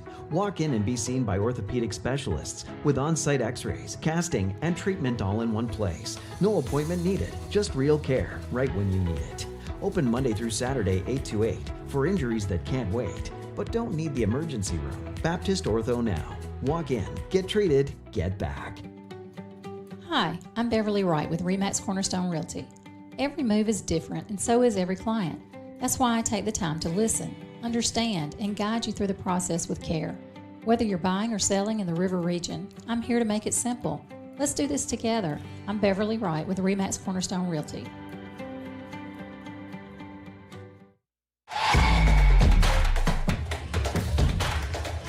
Stay connected with Central Access. Get blazing fast internet starting at 300 megabits per second for just $59.99 a month. Reliable, affordable, and delivered straight to your door. Central Access has you covered. Central Access, your local link to broadband. Colton Ashmore here still on the mound for the Indians. Number 15, Mason Hawkins.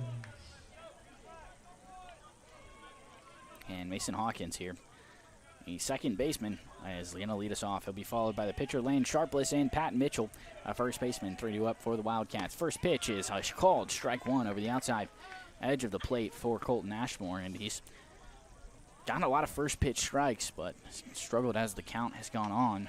Let's see if he can make something happen here. Foul straight back over the backstop there for Hawkins, and now a quick 0-2 count for Ashmore.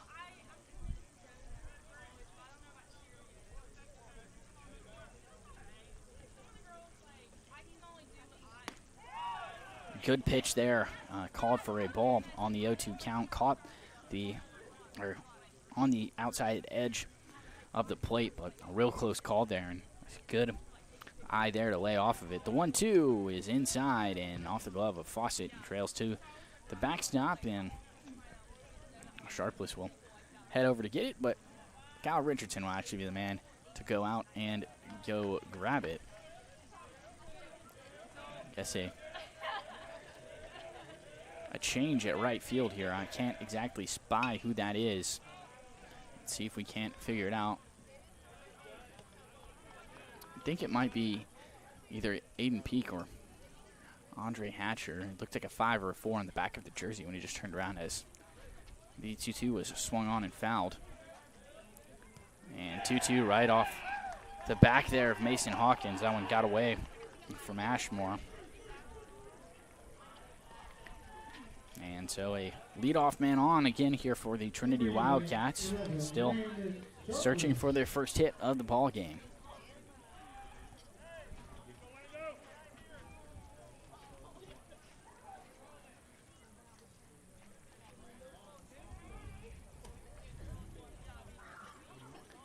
Sharpless, the pitcher, at the mound now, and a pickoff attempt from Ashmore. A good throw over, but nothing doing.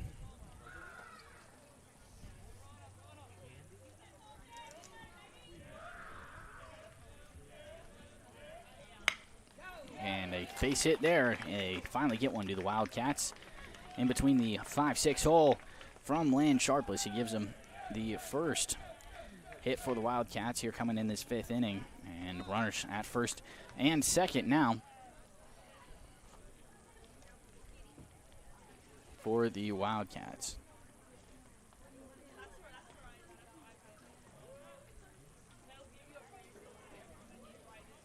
It is Aiden Peak at right field for the Indians. Let's see if the lineup changes at all for him. And we're getting a stoppage here, called by the umpires, and we are almost ready. Oh, well, not quite yet. Coach Mansman is going to have a quick meeting with Pat Mitchell, and if you're the Indians, you got to be expecting a bunt here. Every time the Wildcats have been in this spot with 2 guys on first and second and nobody out, which has been 3 times, this being the 3rd. And yeah, they are showing bunt is Mitchell, and he pulls back and swings on it, trying to catch the Indians sleeping there. Nobles came crashing down a little bit early there, but cut on and missed, and an 0-1 count here for Ashmore. Showing bunt again, and pulled back, and plenty of time there inside edge of the plate. A 1-1 count now.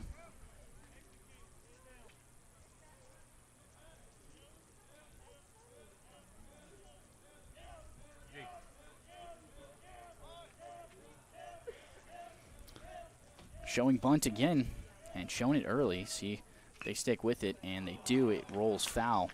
It was a hard bunt, but it would have been a good one. But now a 1-2 count here. Still nobody down. Indians trail it 5-1 in the top of this 5th inning.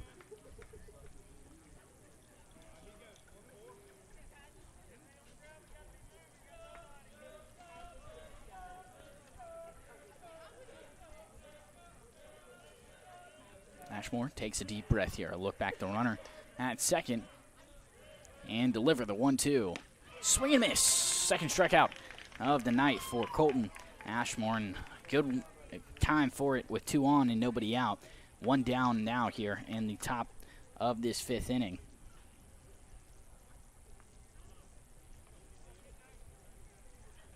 Number 3, PJ Shelton.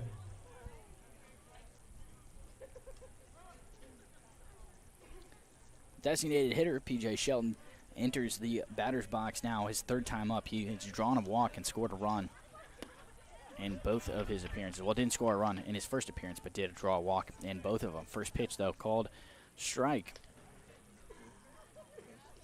on the outside edge of the plate. Righty on righty action here.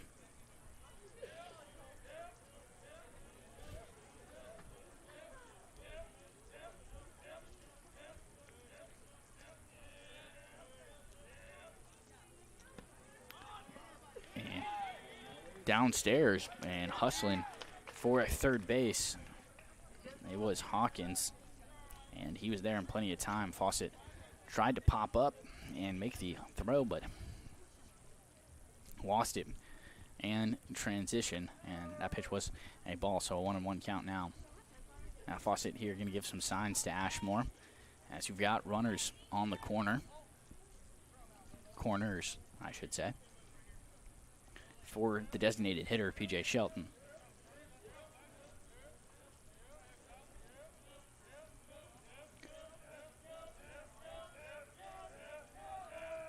The 1-1 is over the glove of Lombardi. Took a hop and he laid out for it, but a base hit and an RBI single for PJ Shelton, and Wildcats extend their lead at 6-1.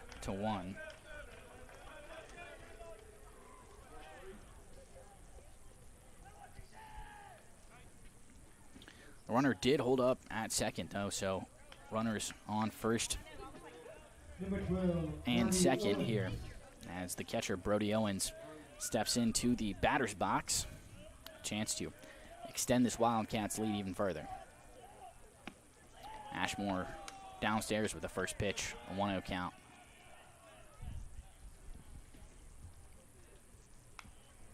Going back to that base hit, it was a really good hustle from Lombardi. Good jump on it, too, just in that 5-6 hole where all of the base hits, or well, just the two for the Wildcats have come from, and a pickoff attempt.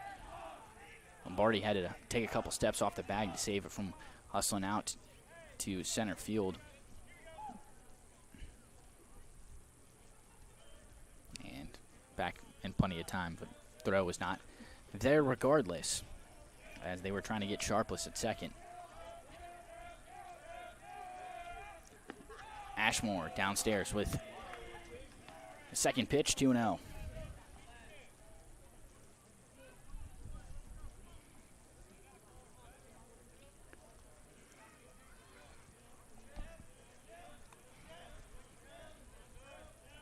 One out here.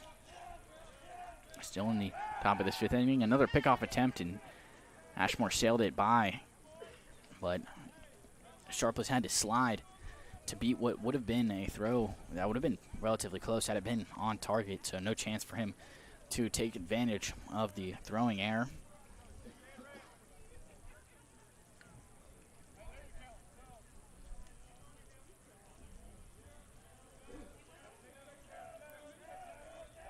The 2-0 from Ashmore is upstairs. And Fawcett tried to throw behind the runner there. It took a hop and went off the back there of Shelton, and hustling all the way from second to third on the throwing error was Sharpless. And another run scores here for the Wildcats, 7-1. They lead it, and they were going to call a timeout here for PJ Shelton, who's at second, and the ball bounced square off of his back and rolled all the way to the fence down the first base side. Not the back fence, but the one right parallel with the dugout. And just another tough break for the Indians.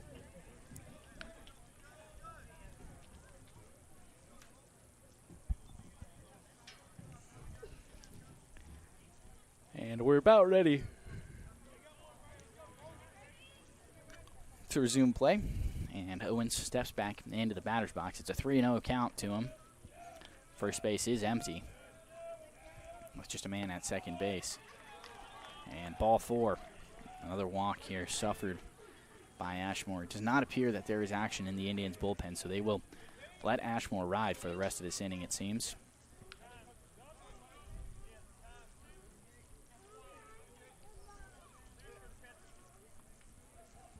And we're going to get a pinch runner for Brody Owens. Jackson McBee, the senior second baseman, is going to come in and hustle around the bases for him. So 2 on, first and second, with 1 down here.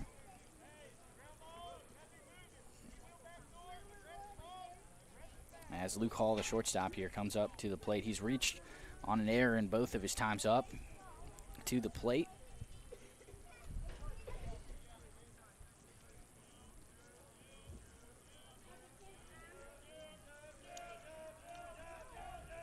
Ashmore comes set and showing bunt and right down the first base side and a well foul that time. Went right to the on deck circle where John Allen Troll is standing, so we'll get back here to this one. A no one count now.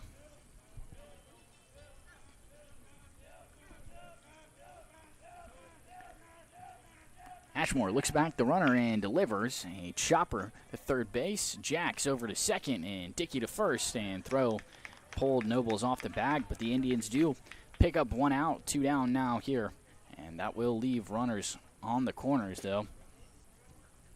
As Schroll comes up to the plate. Number 1, John Allen Schroll. And Jacks really had to hustle for the chopper there. Did not have the opportunity to stand or to tag third base, as McBee, the pinch runner, would have been there in plenty of time. So the throw from Dickey made Nobles jump up for it, had to come off the bag, and by the time he came back down, the foot of Hall had already hit the bag. It was pretty obvious that time, not leaving anything up to the officials. And we actually have a pinch hitter here for the Wildcats, and the umpire's making note of it right now. It's Drew Sanders, the sophomore, who comes in Number 20, Drew Sanders. in relief of John Allen Schroll. Schroll is a senior and out in center field. He struck out twice, and so Coach McMahon wants a different look. First pitch strike from Ashmore, right over the heart of the plate. No doubt about it that time. Heading for second, Fawcett fakes the throw, decides to hold it. So stolen base there for Luke Hall. So now 2 guys in scoring position for the Wildcats.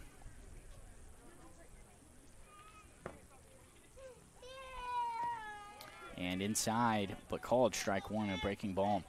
I kept trailing inside, and an 0-2 count, or 1-2 count after the called strike 2. Ashmore looking to get out of the inning.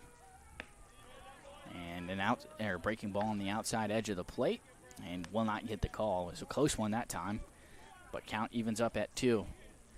Full 2s across the board here. 2 balls, 2 strikes, 2 outs, 2 on in the top of this 5th inning.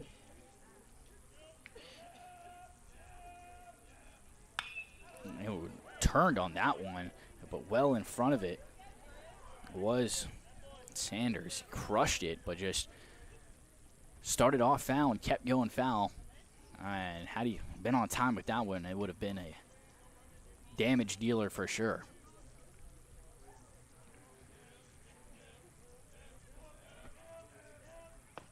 Called strike 3 right over the heart of the plate. Ashmore gets out of it, but the Wildcats tack on another 2, and they lead at 7-1 here as we head to the bottom of the 5th inning. You're listening to the Collier Ford Wetumpka Sports Network from Radio Alabama Sports.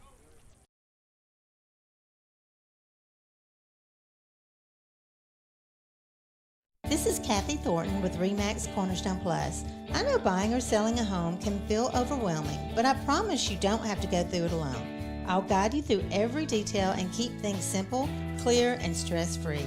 When you're ready to make a move in the River region, call me, Kathy Thornton, with RE/MAX Cornerstone Plus.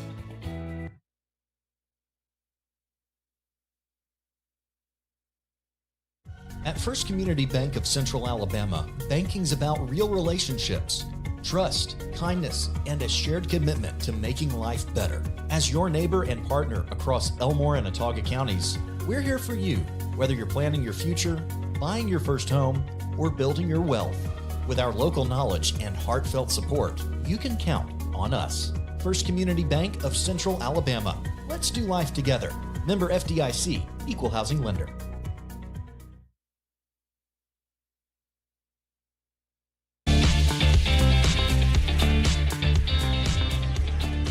Come to Collier Ford. From tough F-150s to family-friendly SUVs, Collier Ford makes buying easy with great selection and hometown service. No pressure, just honest deals and friendly faces. Stop by Collier Ford on U.S. Highway 231 in Wetumpka. Come to Collier Ford today and drive home your new Ford for less. To start us off here, it's Connor Jacks, the third baseman, who's grounded out to shortstop. Lined out one time and grounded out the other time. Both of his balls going to shortstop here as Drew Sharpless still on the bump. Or Lance Sharpless, that is, still on the bump here for the Trinity Wildcats and Indians. Going to need to start scoring some runs here as they trail it by 6, 7-1.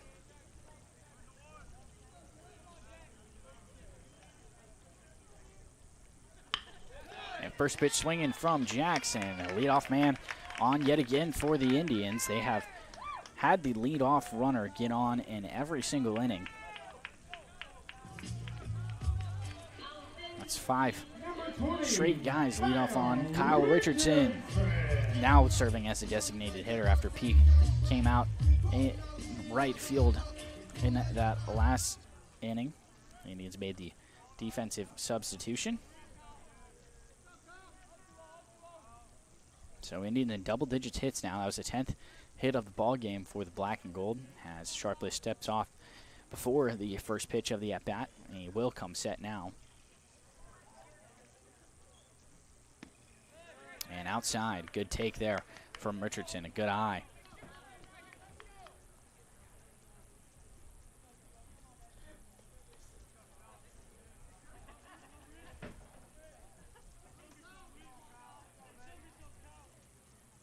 Swing and a miss from Richardson. He was trying to murder that one, an aggressive swing from him, but nothing doing. Count evens up at 1-1 with a runner on and Jacks at first base.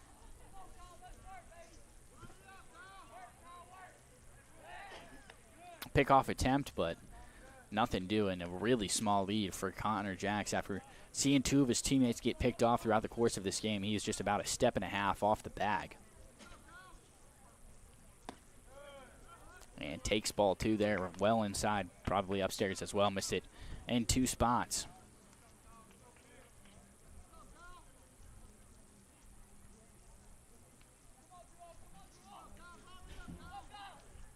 The 2-1 to Richardson is called strike 2. We're alternating balls and strikes here. First pitch, ball. Second pitch, swing and a miss. And third pitch, another ball. And this one called strike 2.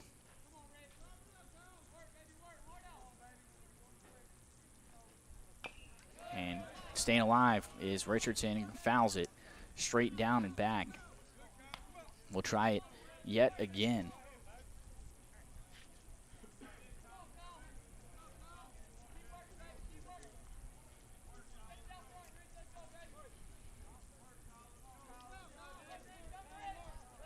Another pickoff attempt, and Jack's back in plenty of time. Sharpless has allowed 10 hits so far, but he's been really efficient, and really the whole Wildcats team has. They've gotten a couple of double plays as Richardson grounds that one in. A throw over to first, but in time, an infield single for Kyle Richardson. Good hustle from him out of the box, and Jack's over at second. Jack's took a sizable second lead there, and it paid off well. The slow chopper there to the shortstop in Hall. allowed him to get to second in plenty of time. He thought about it and kind of hesitated. Did Hall thought about trying to turn 2 and then thinks better of it, but the speed from Richardson, who also leads the team in stolen bases with 6. In full display there. Aiden Peak up at the plate now, 2 for 2 so far tonight, both singles. He takes strike 1 on the outside part of the plate.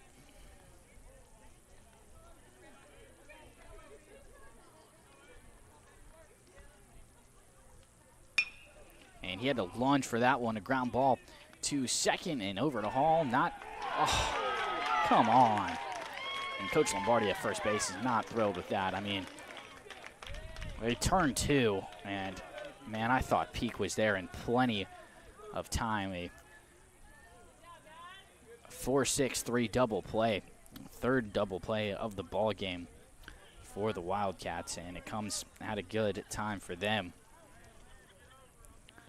So they do have a runner at second, or at third, do the Indians, as Peyton Dickey comes up to the dish here, who is looking for his first hit of the ball game. Flew out his first time up and first pitch swinging, and well under at that time.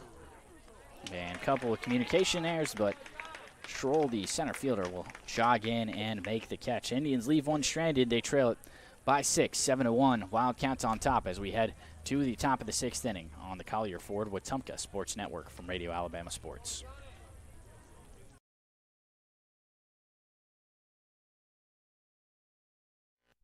It's never too late to take the next step.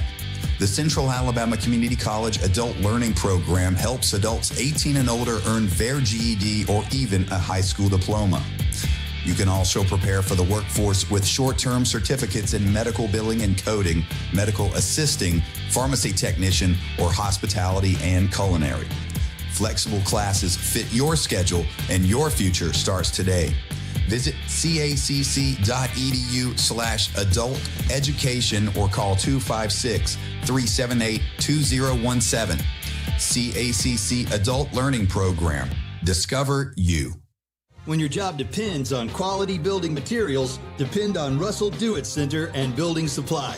From framing lumber and roofing to concrete, drywall, and fasteners, we've got the materials to build it right and build it strong. Whether you're a contractor or a do-it-yourselfer, if you're building, you belong here with dependable products and local service you can trust. Russell Do-It Center and Building Supply is your go-to source for building materials.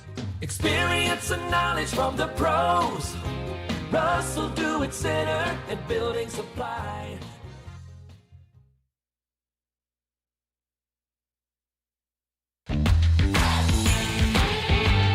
You're listening to the Wetumpka Indians on the Collier Ford Wetumpka Sports Network. Now, back to the action from the Central Alabama Community College broadcast booth.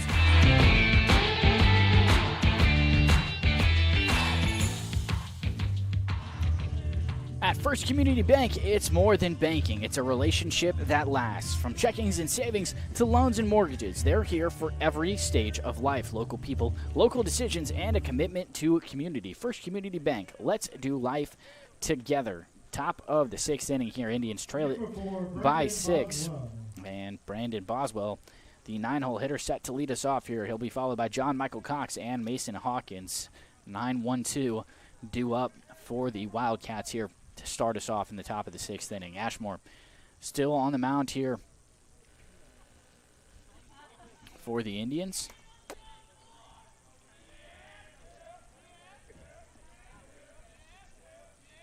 As the first pitch is inside, but called strike 1. Thought that one was going to be a ball for sure, but a fastball that catches the inside edge of the plate for Ashmore.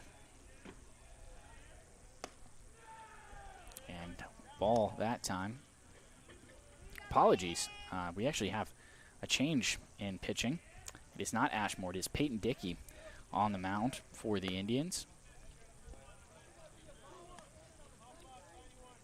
And a couple of changes defensively for the Indians. I believe Richardson is back out there right field and Peak at second base now. And a 3-1 count after the inside pitch that time off the glove of Fawcett.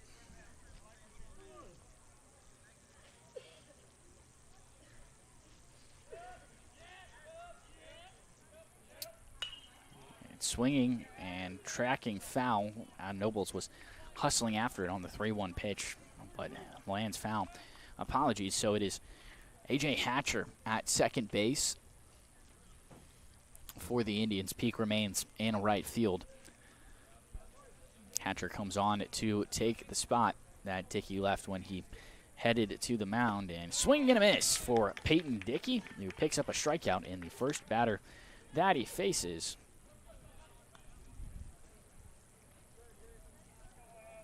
A good start to his night. Number 10, John Michael Cox.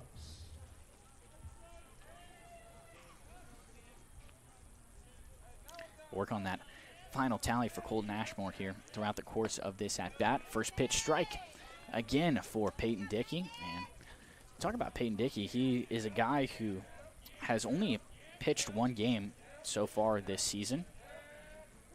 Swing and a miss, strike two. Dickey's dealing. He appeared for the first time in the season just about a week ago in the Indians' appearance in the Hoover tournament against Vestavia Hills, and outside breaking ball that time, 1-2.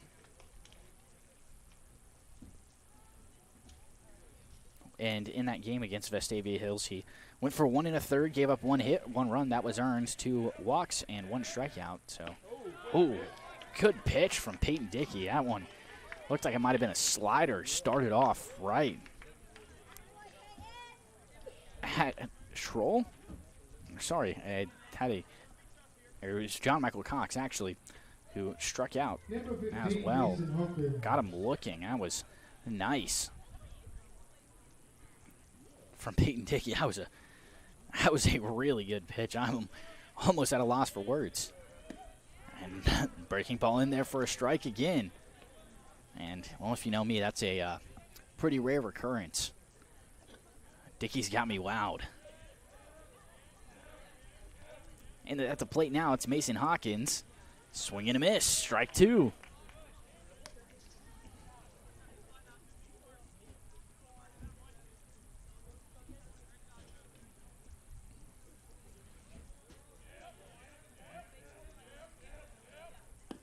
Ooh, check swing.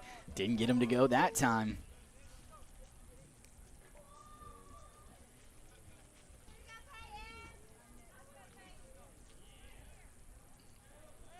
The 1-2 here from Dickey, 2 down.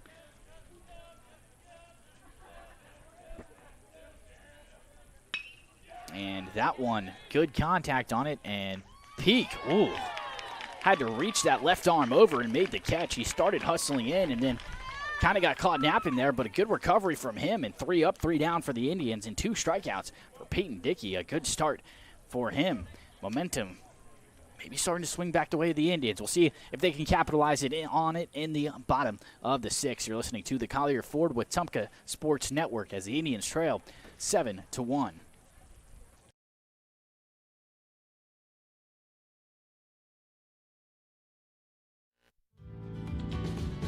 Hi, I'm Chad Barrett. Growing up here in Central Alabama, I've always believed in doing the things the right way with honesty and hard work.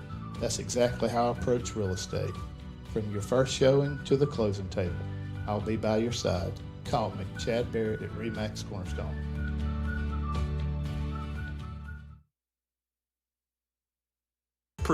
Protect what matters most with State Farm agent Jackson Hagan in Wetumpka. From auto and home to life insurance, Jackson Hagan and his dedicated team offer personalized service to ensure you have comprehensive coverage tailored to your needs. As a local agent, Jackson Hagan understands the unique challenges you face and is committed to guiding you through every step, from quotes to claims. Trusted a neighbor who truly cares. Like a good neighbor, State Farm agent Jackson Hagan is there. Call 334-478-3864 for a quote today.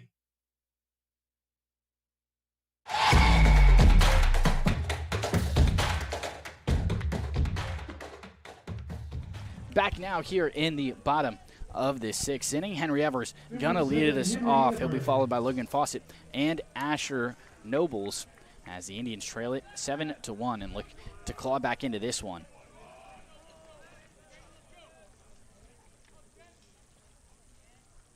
First pitch to Evers is a swing, and that one's got some distance on it, and it is in the gap. Well out there, and a hustle double standing up for Henry Evers. And so 6 innings straight, the Indians get the leadoff man on after a double this time from Henry Evers. Sharpless is still on the bump for the Wildcats. And it does not appear as though the Wildcats have anybody going in their bullpen.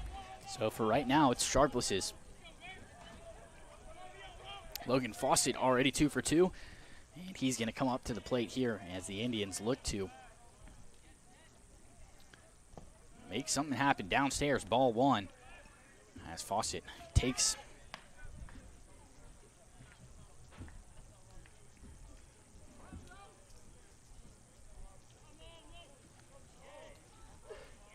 and his last time up, Fawcett had a double down the first base side and crushes that one to Fawcett. And a ground rule double, 1 hop and over the fence. And I don't think Evers realized it. He was hustling there. And so Logan Fawcett, another double. This time it comes with an RBI. Indians starting to build some momentum here as Cohen Bell comes back on to second base here. Going to pinch run for Logan Fawcett. So 2 doubles for the Indians to lead us off, and they start cutting into this deficit 7-2. We're going to have a meeting on the mound, and that might do it for Sharpless here tonight.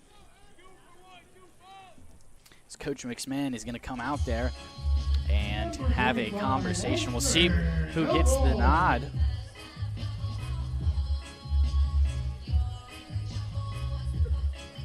And without action in the bullpen, I would tend to think that you're going to see some defensive changes as well. Asher Nobles, the lefty, is going to be up at the plate here when we conclude this meeting, whether it's Sharpless on the mound or somebody else.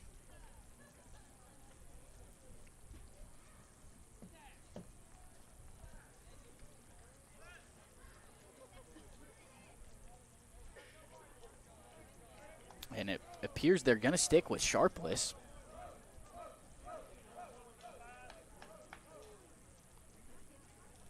For the time being.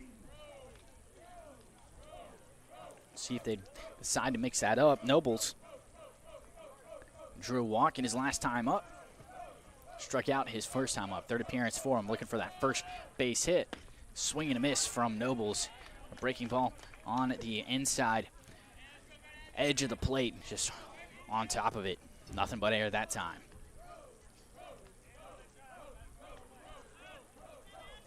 Good recovery from Sharpless after allowing 2 extra base hits to start off this inning. Catcher setting up on the outside edge of the plate. Called strike 2. Good pitch there.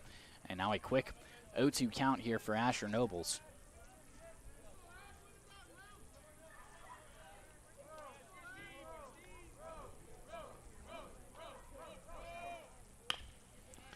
Chopper from Asher Nobles, and the first baseman Mitchell had to hustle in. He slipped. He was going to try to do it himself, but hustle play from Sharpless, and they will get him at first, but it will advance Cohen Bell over to 3rd.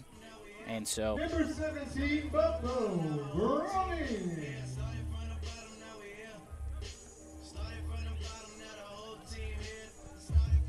Bobo Browning here up at the plate now. Singled and his last time up in Indians. Just need something in the outfield here. I'd like a single, but a sacrifice fly will work as well. First pitch to him is a called strike 1. Caught the outside part of the plate.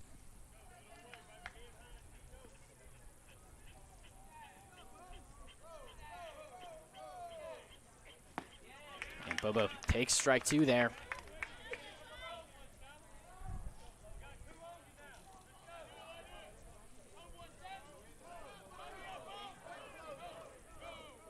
Catcher sets up on the outside edge of the plate and thought about the swing, but good job to lay off of it.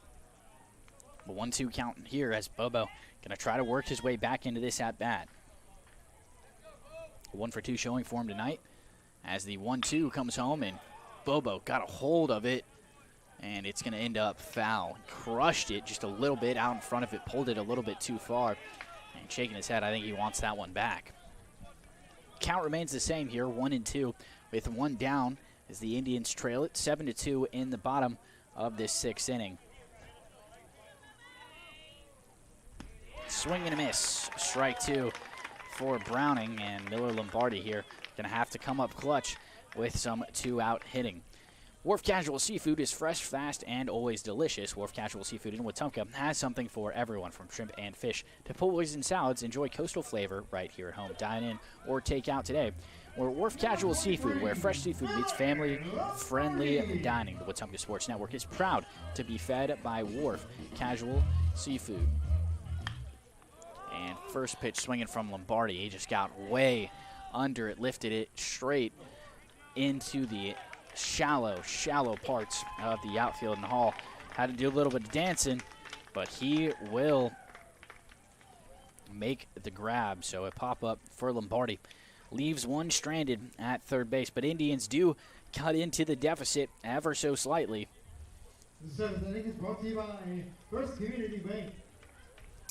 And they trail it by 5 as we head to the top of the seventh, and Peyton Dickey's on the bump. We'll be back in just a moment.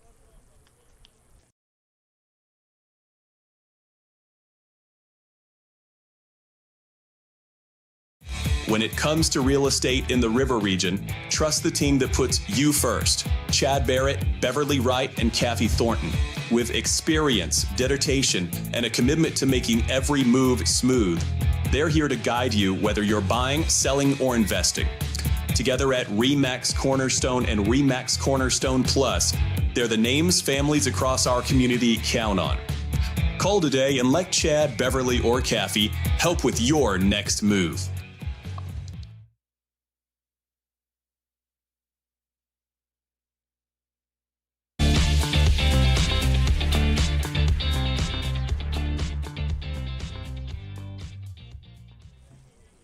And welcome back here to the Collier Ford Wetumpka Sports Network. Top of the seventh inning here, and it is Peyton Dickey on the mound. Struck out 2 and retired 1-2-3 in his first inning on the mound.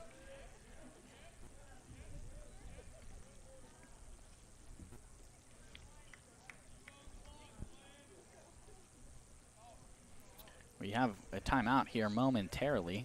I'm not exactly sure what was up there, but a first pitch from Dickey downstairs for a ball.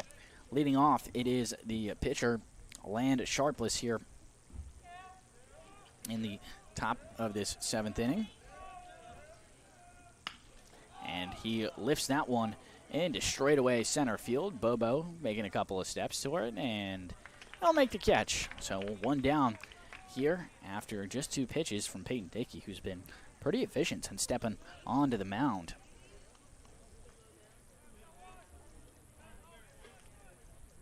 Number 14, Patton Mitchell. Patton Mitchell, the first baseman and left-handed batter, one of the few on this Wildcats team, is going to step up to the plate now. First pitch is a breaking ball that did not break. 1-0.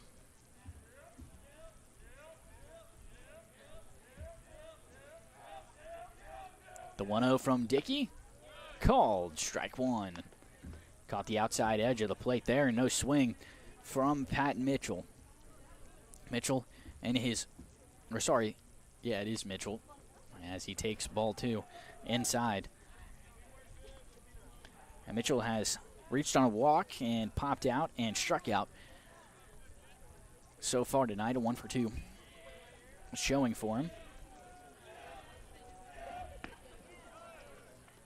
Called strike 2 from Dickey, as it's a 2-2 count here with 1 down.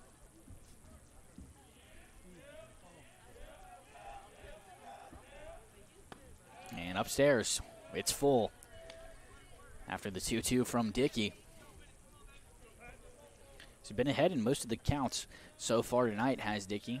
See how he handles this adversity. The payoff pitch is fouled straight into the backstop. We'll try it again.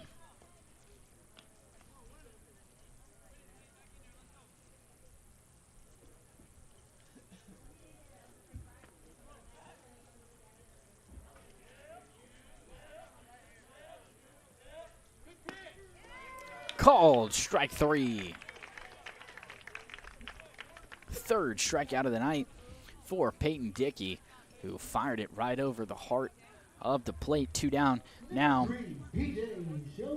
as a designated hitter, P.J. Shelton is going to come back up to the plate. 1 for 1 with an RBI so far tonight. He's walked twice, and then in the top of the 5th inning, knocked in a runner with an RBI single.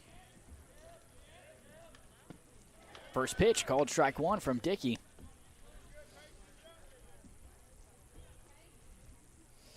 Shelton started his swing, but then pulled back, but to no avail. Same pitch from Dickey, just a little bit south that time, 1-1.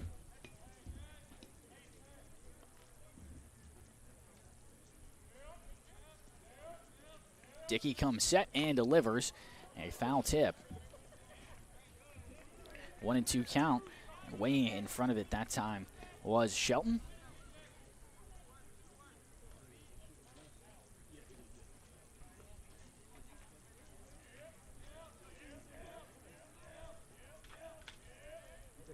Swing and a miss. It's in the dirt. Fawcett will corral it, and a low throw, but Nobles scoops it up at first. So Dickey retires all of the batters he's faced. 4 strikeouts for him so far, and Peyton Dickey doing his part on the mound. He'll be due up to help us out here in the bottom of this 7th inning, as the Indians got a lot of work to do. They trail it by 5. We'll be right back on the Collier Ford Wetumpka Sports Network from Radio Alabama Sports.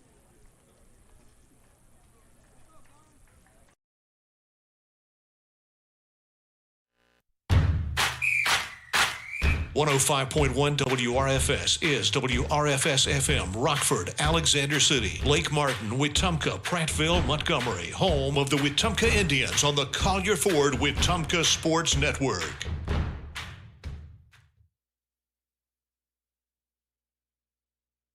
Looking to tackle your next home project? Look no further than Russell Do-It Center and Building Supply, with same-day pickup, ship to store, and ship to home, all available at RussellDoItCenter.com. Whether it's paints, tools, lumber, or lawn care, we've got what you need with the service you can trust. So be sure to shop today at RussellDoItCenter.com. RussellDoItCenter.com. Experience and knowledge from the pros. Russell Do-It Center and Building Supply.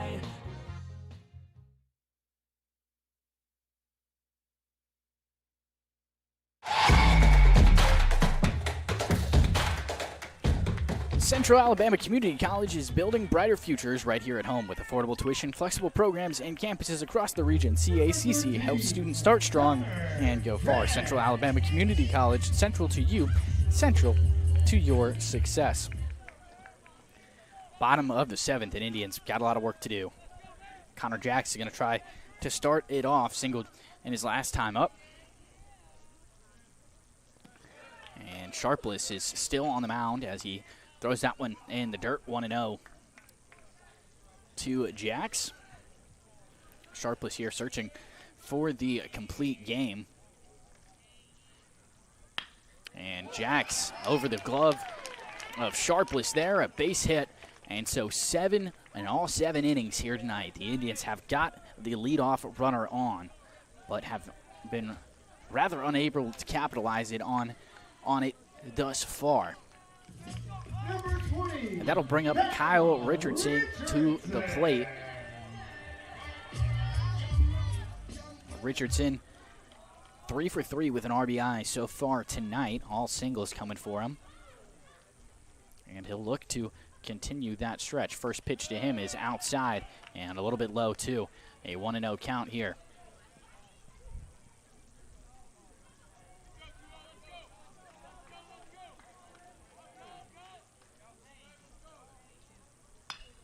And Richardson off the neck of the bat, but a bloop single possibly. And it is a bloop single there. It was Hawkins who came over and tried to get it. It was towards the first baseman, Mitchell, and he came up and tried to charge it. It went over his head, and then Hawkins hustled over, tried to scoop it. Ball went under his glove. So give Richardson credit for the single there. Now 2 on for the Indians with nobody down. Aiden Peak up at the dish now. hit into a double play his last time up, but has 2 singles prior to that. 2 for 3 showing for him so far tonight. Ooh. First pitch from Peak. He tried to kill it. Bat slipped out of his hands and went straight into the backstop end. The ball did as well. So an 0-1 count here to Peak.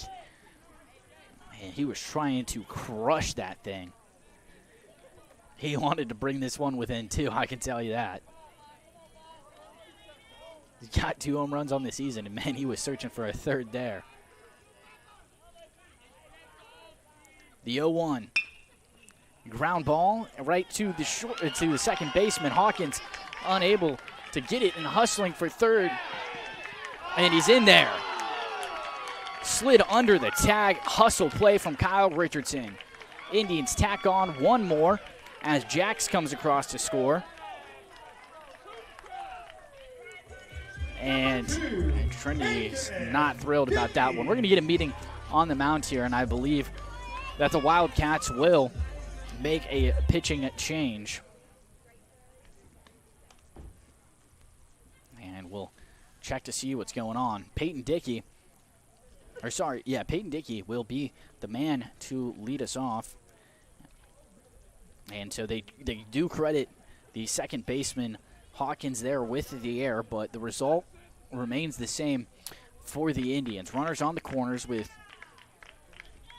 nobody out.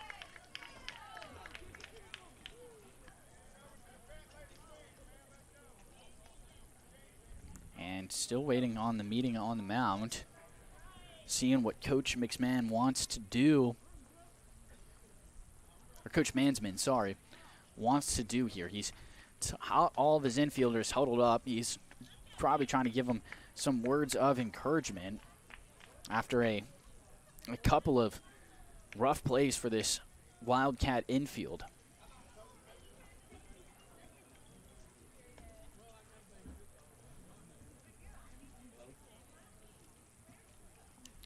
I believe they are going to leave Sharpless in the game. At least that's what it looks like from now. You had a reliever with a ball in his hand, looking like he was getting ready to emerge from the dugout.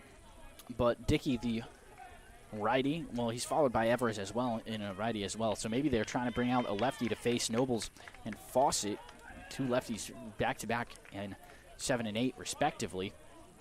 But they do leave him out there. So a first pitch is downstairs for a ball to Dickey. A good eye from him with runners on the corners. Indians trail it by 4. A pickoff attempt, but nothing doing. He went to first base, and back in plenty of time was Peak.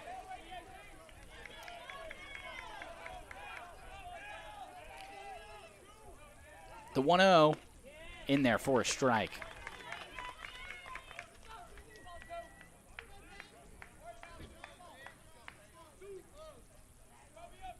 A 1-1 count to Dickey.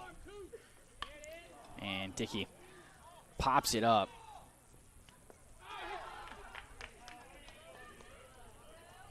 And there was no infield fly rule called, I don't think.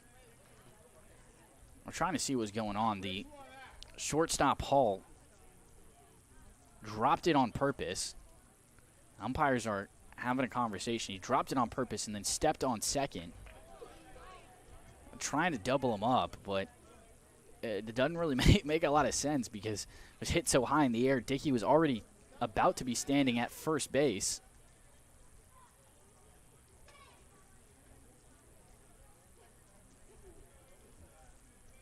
So they do say he's out. And Coach Brooks is out there, and I think he's going to have a little conversation about this. I think he just wants an explanation. So it's Dickey at first base now. They do call Peak out. And Coach Brooks is going to head back to third. So I guess you would call that a fielder's choice for Dickey. So 1 down now, but runners still on the corners here for Henry Evers, who's got some first pitch swinging, and he pops this one in the air. A couple of guys hustling for it, but Mitchell will settle under it. Indians down to their last out as they trail by 4. Sharpless is still on the mound here. We'll see if they make the pitching change for the 2 lefties due up.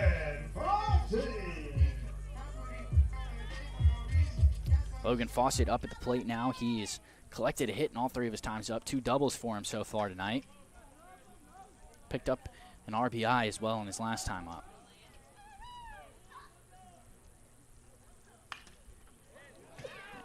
First pitch swinging.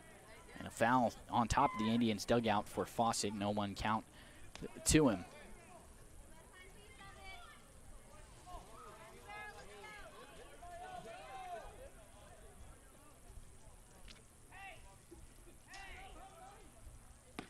Swing and a miss for Fawcett. And an 0-2 count. Indians are down to just their last strike as Sharpless looks to complete the game on the mound here. And a slide there from Hall, and he fires it over to first in time. It was a good defensive play. And so the Indians will fall to 13-6 after the 7-3 loss. They leave 2 on at the tail end of the game. Just an unfortunate night for the Indians all around. The Wildcats will get the win, but you can't necessarily say that the Wildcats beat the Indians. The Indians out-hit the Wildcats 16-2, but only 3 runs to show for it. Left quite a few guys stranded across the course of the game. Let's see if I can't get that full number for you. Math is not my strong suit.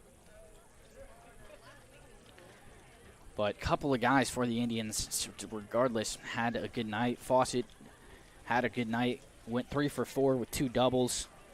And Kyle Richardson, 4 for 4, all with singles, and picked up an RBI as well. And Peyton Dickey, man, came in relief, just his 2nd appearance in a game so far this season, and struck out 4 and retiring 6 straight batters to close it out. Indians fought and tried to get it done at the tail end of the game, but it was just too little, too late. Indians fall to 13-6. Next up for them, it's Prattville on the road Friday night.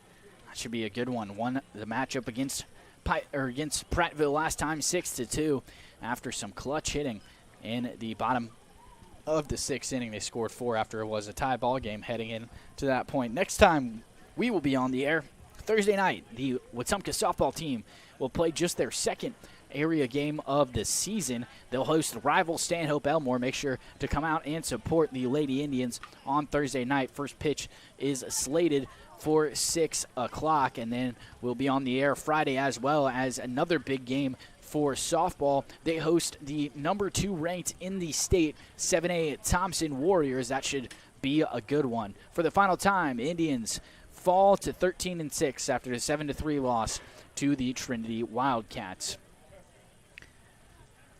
Thanks for listening, everybody. Have a great rest of your night. For the final time, I'm Mitch Petrie here in the Central Alabama Community College broadcast booth. Thanks for listening.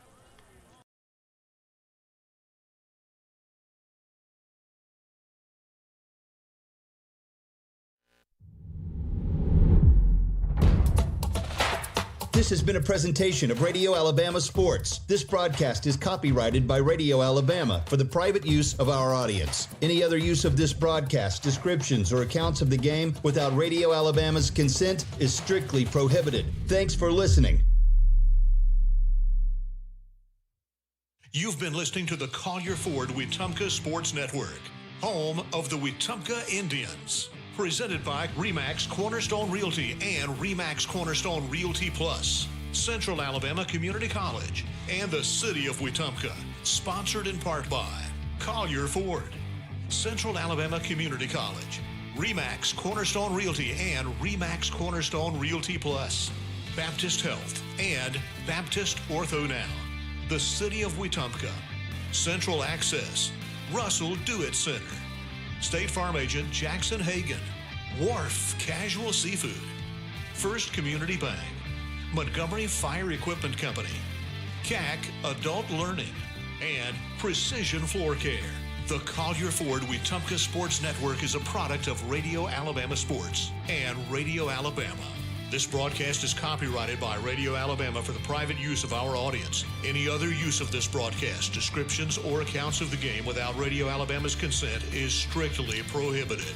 Thanks for listening.